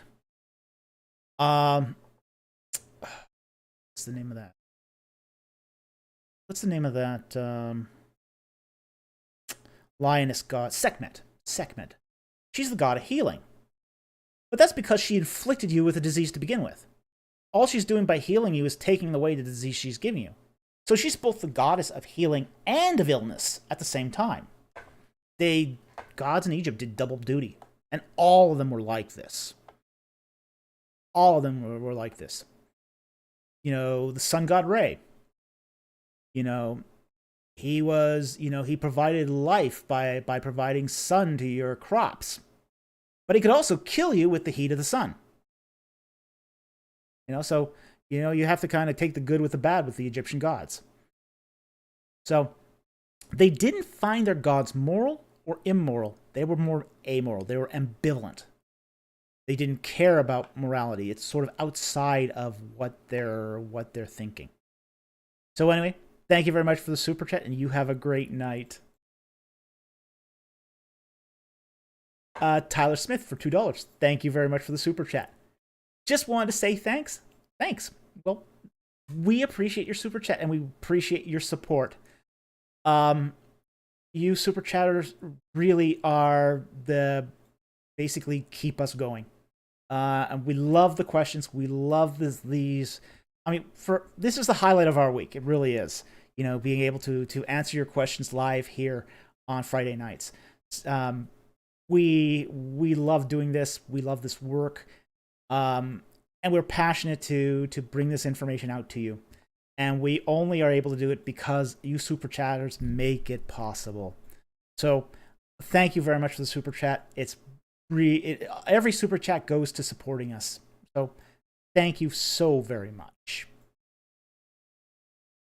Okay, Sean Horton for $20. Very generous super chat. Thank you very much for the super chat.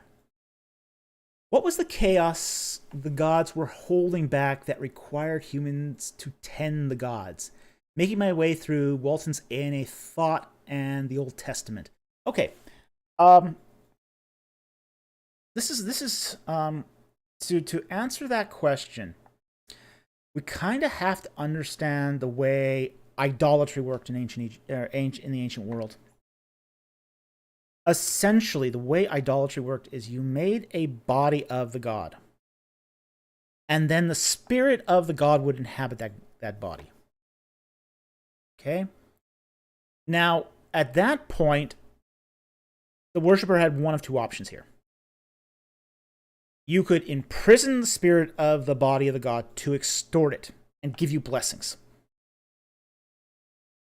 Or you could entice the spirit of the god to stay in that body by making sacred space, giving it offerings, appeasing it. The god would provide you with protection. Protection from bad things happening. Now, should the spirit of the god flee from that idol for whatever reason, now bad stuff happens to you. Essentially, you no longer have the god's blessing or protection, and what ends up happening then is, the god allows bad stuff to happen to you, or even worse, once that god flees, he can be vindictive. He can be vengeful. You either, you extorted him, but not enough to, or you couldn't keep him in that idol when you extorted him, or you could not give him enough offerings or sacred space that he decided to stay and decide to inflict punishment on you for defiling his sanctuary. Okay? So that's what's being termed here as far as keeping the chaos back. Okay? So this all boils down to how do the ancient peoples view idolatry, view ritual, view divinity. So chaos here is more of, say, a general, bad stuff happening to you. Now, chaos was sometimes deified. It was also sometimes deified, and given its own, say, form of divinity. And in those cases, even the worship of gods was then to hold back that divinity. So what the chaos actually was is really going to depend on what cult you're talking about. In the case of Mesopotamian cults, you're talking more of, say, divinity in the form of either demons or of demigods or even Tiamat. In, say, more Western ancient Near East, in say Egyptian, it's more or less, say, the chaoses of nature, and basically that bad side coming out of their divinity. So it's what the chaos actually is going to depend where you are located in the ancient Near East. But it generally operates all under the same rules. So anyway, I hope that answers your question. Thank you very much for the super chat. Very much appreciated. Okay, a second very, very generous super chat from Sean Horton. Thank you very much for the super chat. Again, it's good to see you here tonight. In passing, you said Japanese Christianity had some odd ideas, like one shrine supposedly being where Jesus was buried, I think you said. What are some other things going on there? Boy, my Japanese has gotten rusty. Onade onegai shimasu. Ah, sodaro ne. Domo. Yeah, my kanji's gotten rusty here, as you can tell. So anyway, thank you very much for the super chat. Great question. Some other things that are going on there. Now, when the Jesuits went over there and started planting Christianity, they did try to raise up native priests. And those native priests, tried to carry on after the Jesuits were driven out and executed. So you do get rituals, like, for example, especially in Okinawa, you've got some, people who think that, the Trinity is Father God, Jesus Christ, and Mary. You have tritheism. You have some of these aberrant Christians that think that, God the Father, God the Son, and the Holy Spirit are three separate gods. You have Jesus Christ being set up beside Shinto deities. So you'll see, like, a Shinto shrine, and then behind that is a hidden shrine. And in that hidden shrine will be both a Shinto deity and a statue of a plaque of Jesus Christ. So you will find this, that there is this sort of aberrantness that came because there was no more external teaching coming into Japan. We have to understand that Christianity only survived in Japan for about a century before it was sort of snuffed out. And all the Christians had to go underground. There was a 75% tax imposed on every Christian off the top of the head. And then, this was a recurring tax meant to drive you into complete penury. And then it just became a capital offense. Outright, if you were a Christian, you were executed, because Christianity was seen as a threat to the state. And Japan always had this view towards religion. It did something similar, but not quite the same to Buddhism too. It didn't excoriate Buddhism in the same way it excoriated Christianity. But it was not kind to Buddhism either. So these are some of the sort of the aberrations that we've seen in Japanese Christianity. Now, one of the problems with trying to rehabilitate Japanese Christianity has been some, getting them to come out of the woodwork too. one of the problems we found in, say, trying to, teach Japanese Christians is that many of them still have that mentality of persecution.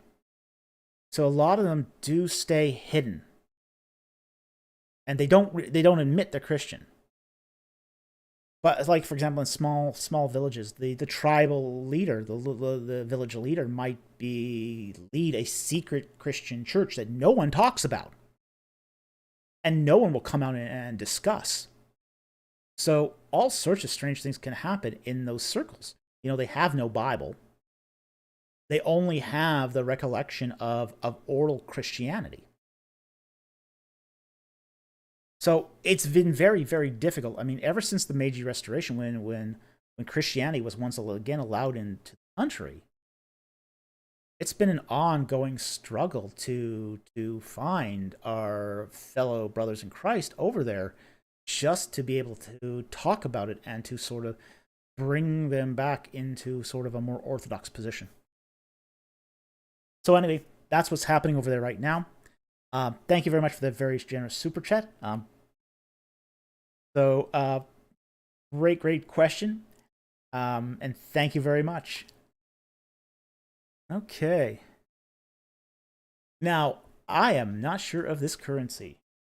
Shem Rufus Centones, I hope I didn't butcher that too much, for 50, and I don't understand that currency, but 50 for a super chat. Thank you very much for the super chat. Did Israel as a nation exist during David's time? Yes. Now, Israel as a nation does seem to have existed, at least in tribal form, as early as Joshua, and conceivably it was sort of forged as a nation during, say, after essentially the Exodus, and we can conceive it at the start being at Mount Sinai. We see the covenant at Mount Sinai being sort of the first stage of that nation forming event, and then the second stage at Mount Ebal, where Joshua sort of distributes the land. Filipino? Okay. Well, welcome. I hear my wife here tells me that that's Filipino currency. What's the unit currency? The Philippine peso. Wow. This is one of the great things about super chats. I'm learning all these symbols for currency that I never knew before. So that's wonderful too. I always love. We're really excited at the reach that these live streams are having. We are really excited about the reach our channel's having. It's gone well beyond our wildest dreams. When we look at, say, our people who watch our channel, we're covering the globe. We know that we're being viewed in countries where it's illegal to be a Christian. So for us, this is really, really exciting, and we get a lot. We've had people from Saudi Arabia watch our channel. So it's not safe to be a Christian in Saudi Arabia, but people are watching us from these countries where there's a lot of persecution. So to get back to your question, by the time of the Davidic kingdom, now the Davidic kingdom is a couple hundred years after the Israelites enter into the Promised Land. The earliest actually extra-biblical attestation we find for Israel as a nation, and it's really as a tribal group, is in the Merneptah Stela, and that dates to around 1217 BC. So by the time of the Davidic kingdom, which is in the 11th century, there's definitely a nation under one united monarchy at that point. The united monarchy actually happens in the reign before him, during the reign of King Saul. Saul manages to unite the 12 tribes into a single kingdom, and Saul is the one who is selected as a king. So David is essentially inheriting that kingdom that basically the line of kings is Saul, Ishbosheth, David, and then Solomon, and then the monarchy split. The kingdoms divide. It becomes a divided monarchy at that point. But Absolutely, Israel is already a nation during the time of King. So anyway, I hope that answers your question. Thank you very much for the super chat. I'm so glad that you're here tonight. Okay.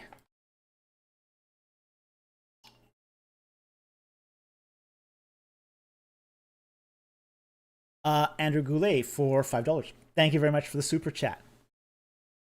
Leprosy was a huge problem in the ancient Near East. Yes, it was. Still is. Hansen's disease is still a problem in the ancient Near East. Smallpox was a huge problem in Europe. Yes, it was. And killed lots and lots and lots of people. But it wasn't in the same way as, say, leprosy was. It didn't carry the fear that leprosy was. Was smallpox a huge problem in the ancient Near East too? Leprosy in Europe? Well, here's the thing. Smallpox was one of those things that sort of almost everybody had it. It wasn't so much a problem in the ancient Near East. Now, the thinking on smallpox has changed dramatically over the last, say, 100 years. And what we're talking about here is a topic of continuous research. Okay, this is still an area of active research. One of the things we need to understand about smallpox, it used to be thought that smallpox was, came from Europe and was shipped to North America and Central North America, and eventually spread to South America, and that Native Americans were smitten by smallpox from Europe. We're now kind of understanding that this wasn't the case. Now we find some early Mesoamerican pottery that shows people suffering smallpox pre-European times. So smallpox seems to be endemic in the Native American population prior to the European visitors. And now what we're kind of seeing is that, say, smallpox didn't have outbreaks in Europe prior to the major smallpox outbreaks didn't seem to be that problematic in Europe until after the visitation to the Americas. So some epidemiologists have suggested that the Europeans had this sort of lesser strain of smallpox. The North Americans had a more virulent strain of smallpox, and when the two sort of strains exchanged genes, it created this sort of super strain that just absolutely was awful. Okay? So, with that said, smallpox does not appear to be a huge problem in the ancient Near East. Now, that's not to say there weren't plagues. There were some nasty plagues in the ancient Near East. We have one plague that decimated the Hittites. Absolutely decimated the Hittites. That also was extant in Egypt as well. So we do see that happening in, say, the late 13th century, where there's this plague that hits the ancient Near East, and it's brutal, absolutely brutal, kills a lot of people, including the king of the Hittites, Suppiluliuma the first. So, there is plagues in the ancient Near East. It's difficult to say going any further back if there was. There doesn't seem to be any emphasis, any evidence of large smallpox outbreaks, though, prior to, say, colonial times. So, anyway, I hope that answers your question. Thank you very much for the super chat. Very much appreciated. Okay. A $5 super chat here from the Camel Leopard for $5. Thank you very much. Shabbat Shalom, Dr. Falk. Shabbat Shalom.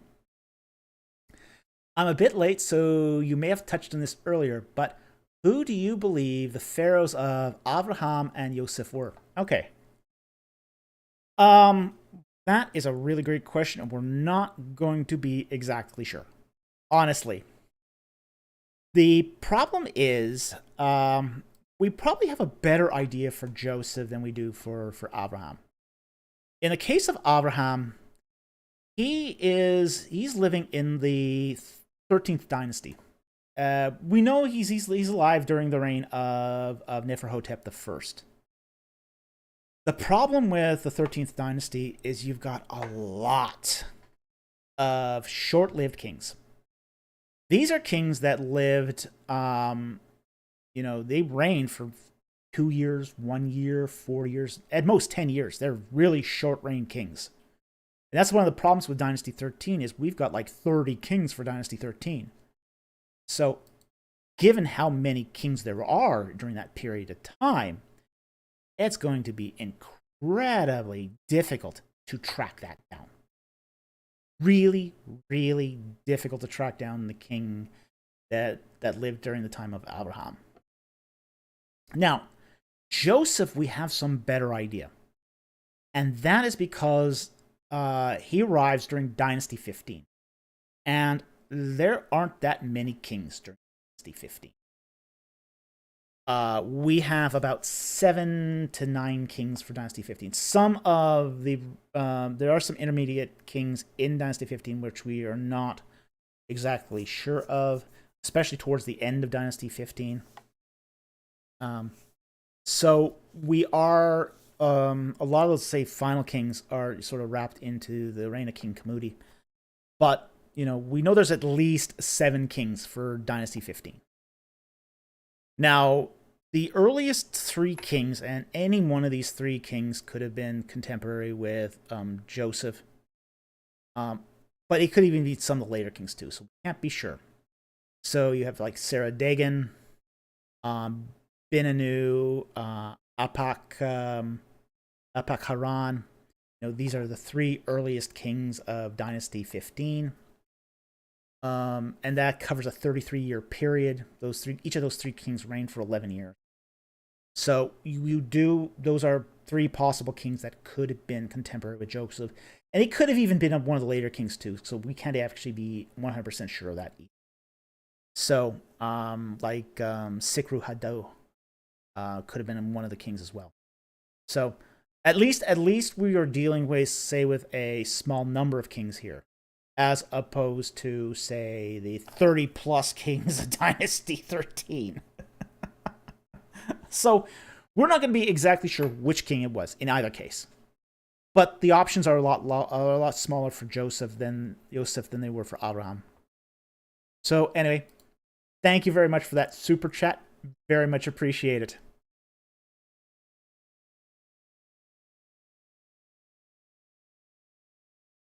Okay, we got a $5 super chat from Garrett Weisner. Thank you very much for the super chat. Although off topic, I'm trying to convert a friend out of Catholicism. Do you have any resources I can use, Dr. Falk? Well, frankly, unless he's a non-Christian, I wouldn't bother. I mean,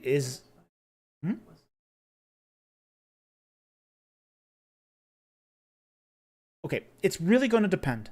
Look, I'm going to say this. This is advice I've given to other people who are concerned about people in Catholicism. Catholicism is all over. It's all across the map. You get everything in Catholicism from atheists and spiritists and Buddhists all the way to fully evangelical Christians. Christians who are on fire for the Lord, who love God, keep His commandments, have repented of their sins. And you have to take every Catholic on its individual terms. If he's a devout believer in the Lord, then he's a Christian. If he is following the Orthodox faith once for all given to the saints, he's a Christian. So he doesn't need conversion at that point. Now, if he's an atheist living as a Catholic, and there's many of those, then by all means, lead him to Christ. So one of the things you have to do with a Catholic, any Catholic, is find out what they believe. What they believe, find out where they stand on who is Jesus Christ, because that's, the most important question, Peter asks, Christ asks, the Apostle Peter, this is the most important question. Who do you say that I am? And Peter says, you are the Christ. And Christ says, that was not revealed to you by man, but by the Holy Spirit. You have to know where someone's coming from. And this is true of any unbeliever. So again, it's going to depend on where he is within Catholicism. Is he a believer? Is he not? If he's a believer, it's not a problem. If he isn't a believer, then it's a problem. So that's the only advice I can give you on this. But you have to, and that's one of the reasons why resources aren't, like written resources aren't that helpful. The written resources like this are not that helpful because they are often like Jack Chick did this terrible booklet on Catholicism, just awful. The problem with it is it tries to treat every Catholic like they're the same, and they're not. It's so any resource you have on Catholicism, unless it's like a big manual of theology, I mean, even that's going to be practically useless. So talk to your friend, see what they believe, and then go from there. And then treat it as just a matter of Christianity, not as a matter of Catholicism. So anyway, thank you very much for the super chat. Very much appreciated, and I hope it works out for you and your friend. Hey. Vic M for $6.99 Canadian. Thank you very much, and good to see you tonight, my fellow Canadian. Did the Egyptians have any legends or myths about dinosaurs? No, they didn't. Part of the problem is that Egyptians did not really have access to dinosaur fossils. One of the things we kind of have to understand about sort of the geology of ancient Egypt was until about 1 million years ago, at least according to evolutionary timescales, the entire land of Egypt was covered by water. I mean, it was under the water. It was an ocean. It was an ocean. And as the seas lowered, the runoff basically created the limestone that we see, for example, at Giza. It's one solid sheet of limestone. So we don't find a lot of dinosaur fossils in Egypt. We do find actually a lot of marine fossils in Egypt. In fact, you can go to the Sphinx Temple, which is carved out of a solid piece of limestone, and you can find fossils embedded in the limestone there. It's really cool. You see these brachiopods, which are kind of a bivalve. And, you go to the Sphinx Temple and, the rest of sort of the limestone has been eroded away by wind, but the brachiopod fossils sort of stick out because they're harder than the surrounding limestone. It's really cool. It's really, really cool. But however, because of this, they didn't have any legends about dinosaurs. So, unfortunately, we don't see anything like that. But it would have been cool if there was, Egypt and dinosaurs. That'd be an awesomely cool combination. But anyway, thank you very much for the super chat. Very much appreciate it.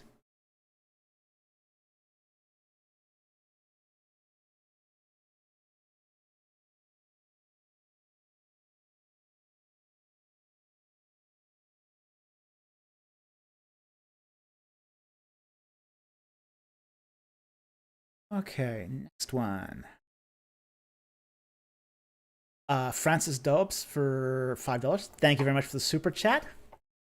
What are some unique insights, focuses that you have gotten from Jewish Egyptologists that might be unique compared to Christian perspective?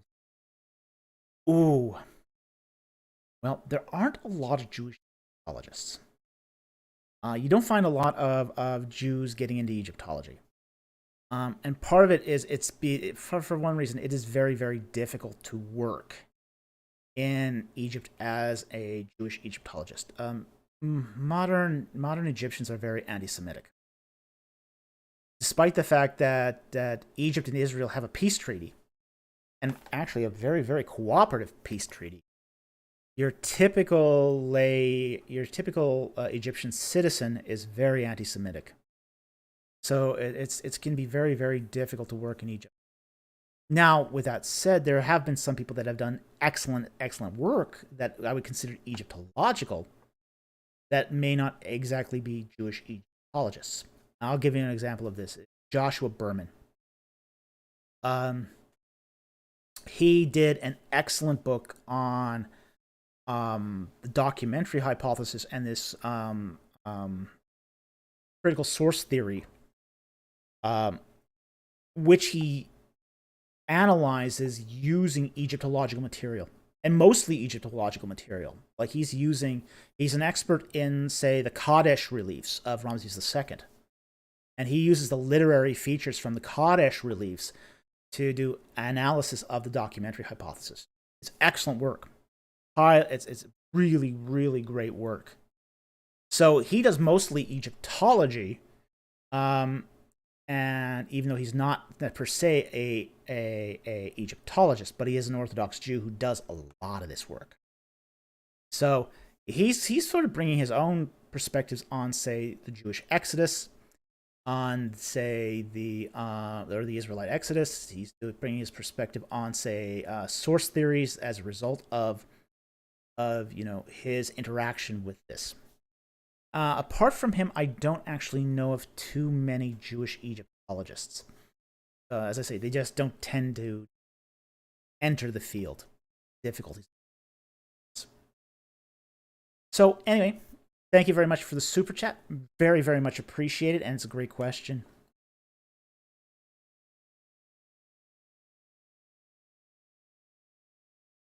All right, Louis Sandoval for Dominican Republic, 100 Dominican Republic pesos. Thank you very much for the super chat.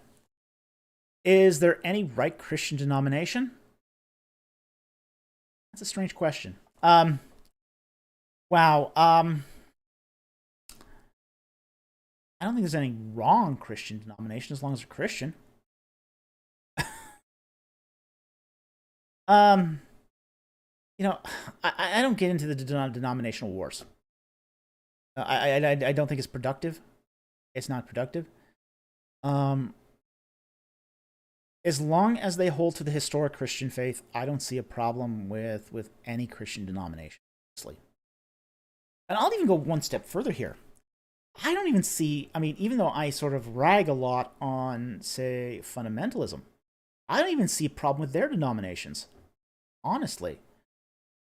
And that's because, at least they're holding to, say, the tenets of historic Christian faith. It's only when side doctrines start subverting some of that, say, creedal statements of, say, the Apostles' Creed, the Nicene Creed, it's when they get into the secondary issues, when they elevate secondary issues to primary issues, that it becomes even a problem. I have no problems with any of the major historical and even the minor historical branches of Christianity. I don't have problems with Greek Orthodoxy. I don't have problems with Roman Catholicism. I don't have problems with mainstream Protestantism.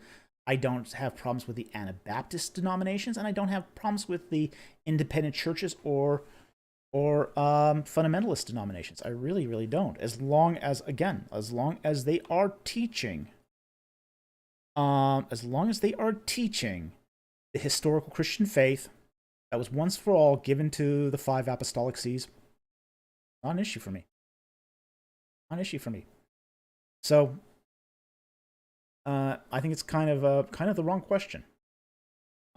But I appreciate the question, and I appreciate the super chat. Basically, if we're not all created equally. I shouldn't say equally, but we're not all created the same. What I want to get. We're not all created the same. Some of what denominational differences are just going to come down to stylistic things. Style, differences in worship, differences and views on theological views that are, say, secondary, like on what is the nature of the Eucharist, nature of the sacraments. Sometimes it's going to come down to differences in traditions, differences in ethnicities. I think every denomination serves a particular purpose. It is all part of the body of Christ. It is all part of the body of Christ. Now, go outside of that historic Christian faith, then we might have some issues. You know, there's definitely movements that have gone outside of, say, the historic Christian faith. Then I can say that those particular movements are, say, wrong on certain aspects. But for the anything I would consider to be a historically Christian church, you know, that's going to come down to personal preference, style, and you know, what meets your needs. You know, I've been a member of enough different congregations and churches to really appreciate that some have served me in one season, and then you know, I either grew out of it, or I had to go beyond it, or I had different needs based on where I was in my life. And I think we have to be understanding, and we can't be so rigid as to think that there's one church that does it all, and there isn't one denomination that is the right one. There's many factors involved. So anyway, thank you very much for the super chat. Very much appreciated. I hope that answered your question. Right, and I think that's the end of the super chats. So we are going to go to some of the non-super chats, because there were some really interesting ones tonight. So I saw some. Yeah, I'm going to take this one from 501 Mobius. Are the drawings of the long Egyptian bread loaves on tomb homes? Generally not. We don't see those. And we do see a few of them in their pots, in their upright pots. We do see some of these. So some of the mastabas of Dynasty 5 and 6, we do find the long, tall Egyptian bread bowls with bread in them in some of the reliefs. We generally see more of, say, the small, flat offering loaves, because they have ritual purpose. They're used for that. And we do have models of those from the Old Kingdom. So we do find these. So anyway, thank you for the question. Great question. I also want to take this one, Marcy Powell, because this is also a great question. What did the Egyptians call their kings before Pharaoh was used? Now, it's a great question. Pharaoh was the term Pharaoh originated during the reign of Hatshepsut to Tutmosis III. So it happens during the time of the New Kingdom. Before then, the Pharaoh was either called the Nebtawi, Lord of the Two Lands. He's also called the Nesubiti, King of Upper and Lower Egypt. So he was essentially called a king, but he wasn't called Pharaoh prior to Tutmosis III. So anyway, it's a great question. Love that question. It's a really insightful question. So Nebtawi or Nesubiti. So thank you very much for that question. Fantastic question. And I saw, name this book here. Let's see here. Ex-Femboy Saved by Jesus asks, can you name the book that Joshua Berman talks about the documentary hypothesis? Sure, I can. A second. A second here. Hamsters are spinning up my NAS here.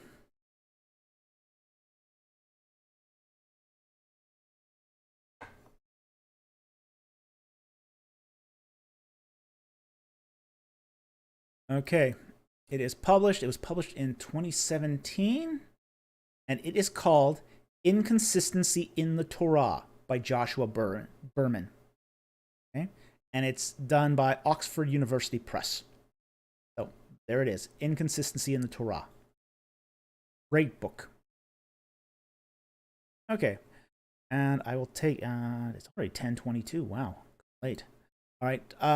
We are definitely over our time here. So I'm going to take just a couple more non-super chats, and then we're going to call it a night. A few more here.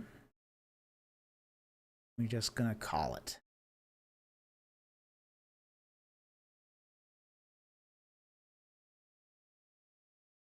I'm going to go back to the beginning here because that's excellent stuff here.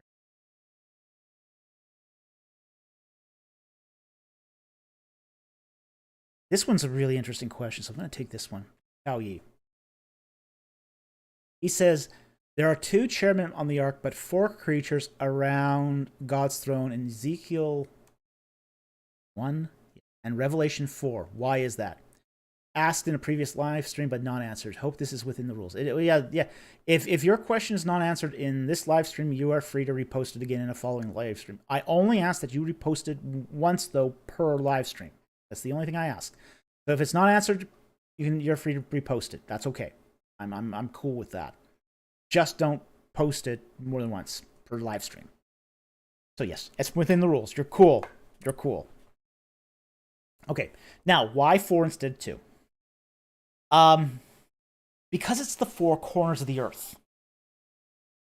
Essentially, it's the 4 corners. It's covering. It's not a circle, but it's a square. Okay? The holy space is a square. So what we find is, for example, we see this on, say, the sarcophagus of King Tut, where on the corner of each corner of the sarcophagus is a winged goddess. She's facing into the sarcophagus with her wings stretched out over the sides. It's to represent a square unit of space, or a rectangular unit of space, where you have 1 cherubim at each corner, creating holiness. That's why there's 4. 4 corners of the space. It's a square space, therefore 4 cherubim. Simple as that. We also see this too with references that the whole earth has 4 corners as well. So that's what's going on there. So anyway, thank you very much for that question. Very, very interesting question. There was a lot of interesting questions tonight. Okay. And we're going to take one more non-super chat, and then we'll call it a night unless someone slips a 11th hour super chat in there. Okay. Take one further down.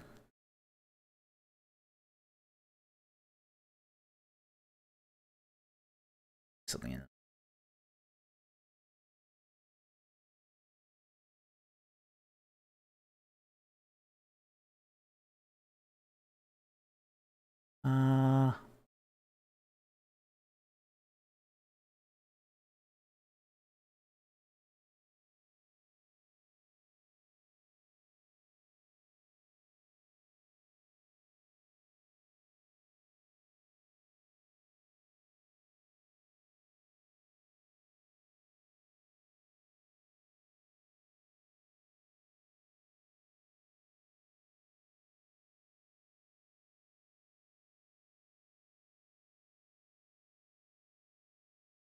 Okay, I'm going to take this one here. Mr. Rich B.O.B., honest question. How do you draw that Jonah was dead? I have looked at the passage many, many times and just don't see it. That isn't a pointed question, but it is convenient. All right, let's go to the book of Jonah. I'm going to read the passage for you.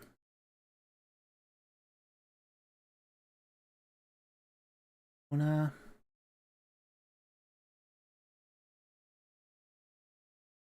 Okay.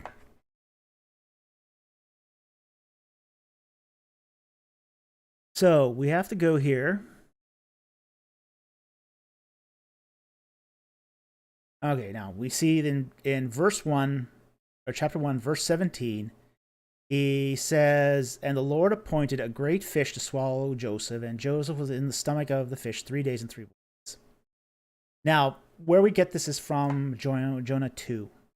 Okay, so Then Jonah prayed to the Lord his God from the stomach of the fish, and he said, I called out of my distress to the Lord, and he answered me.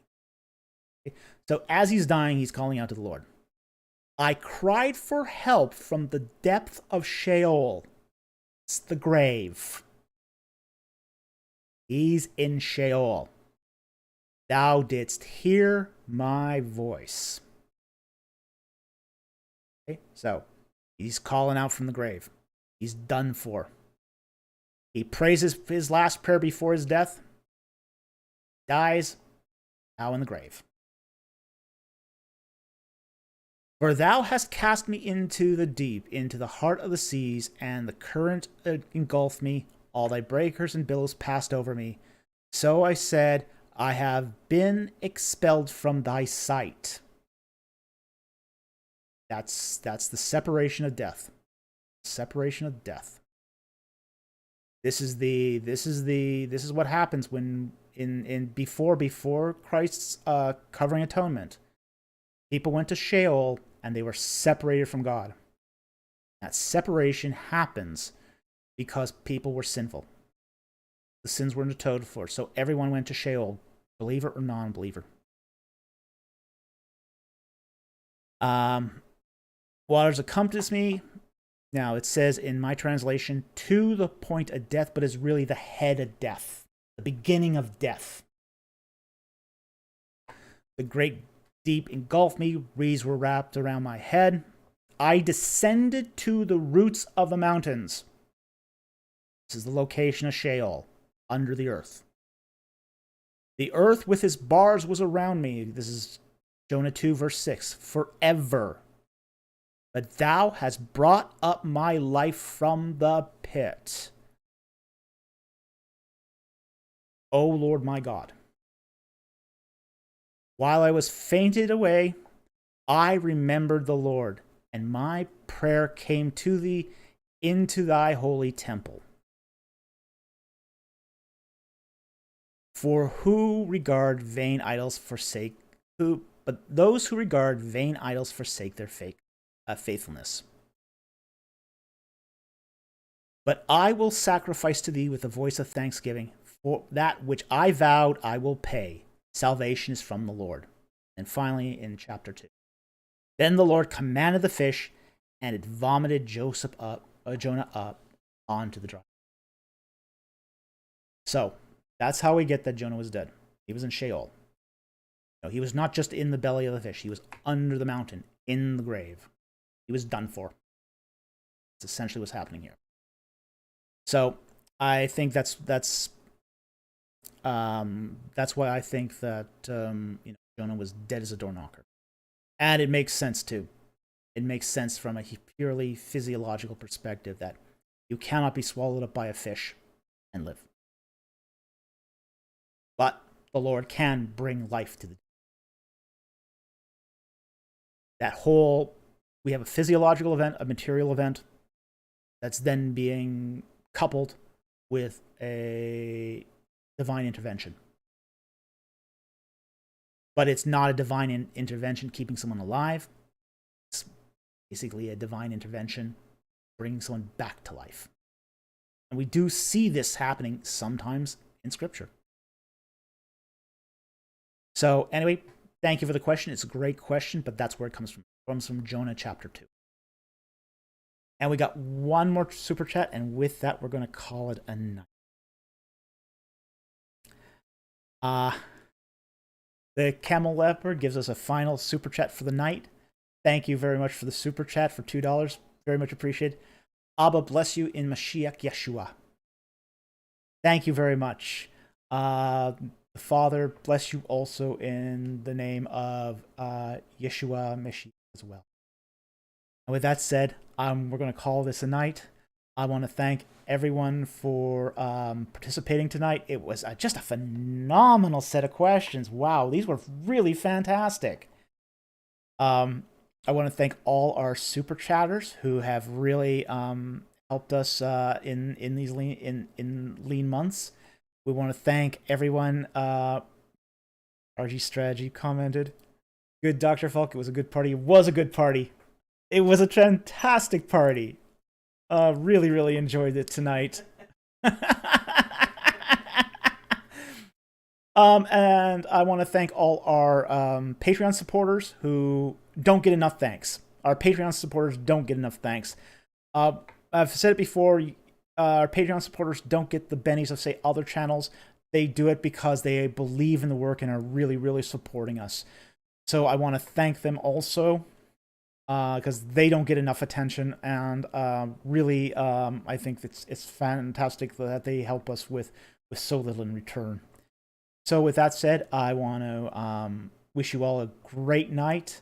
Thank you for watching, and thank you for participating, and I'll see you next time on Ancient Egypt and the Bible.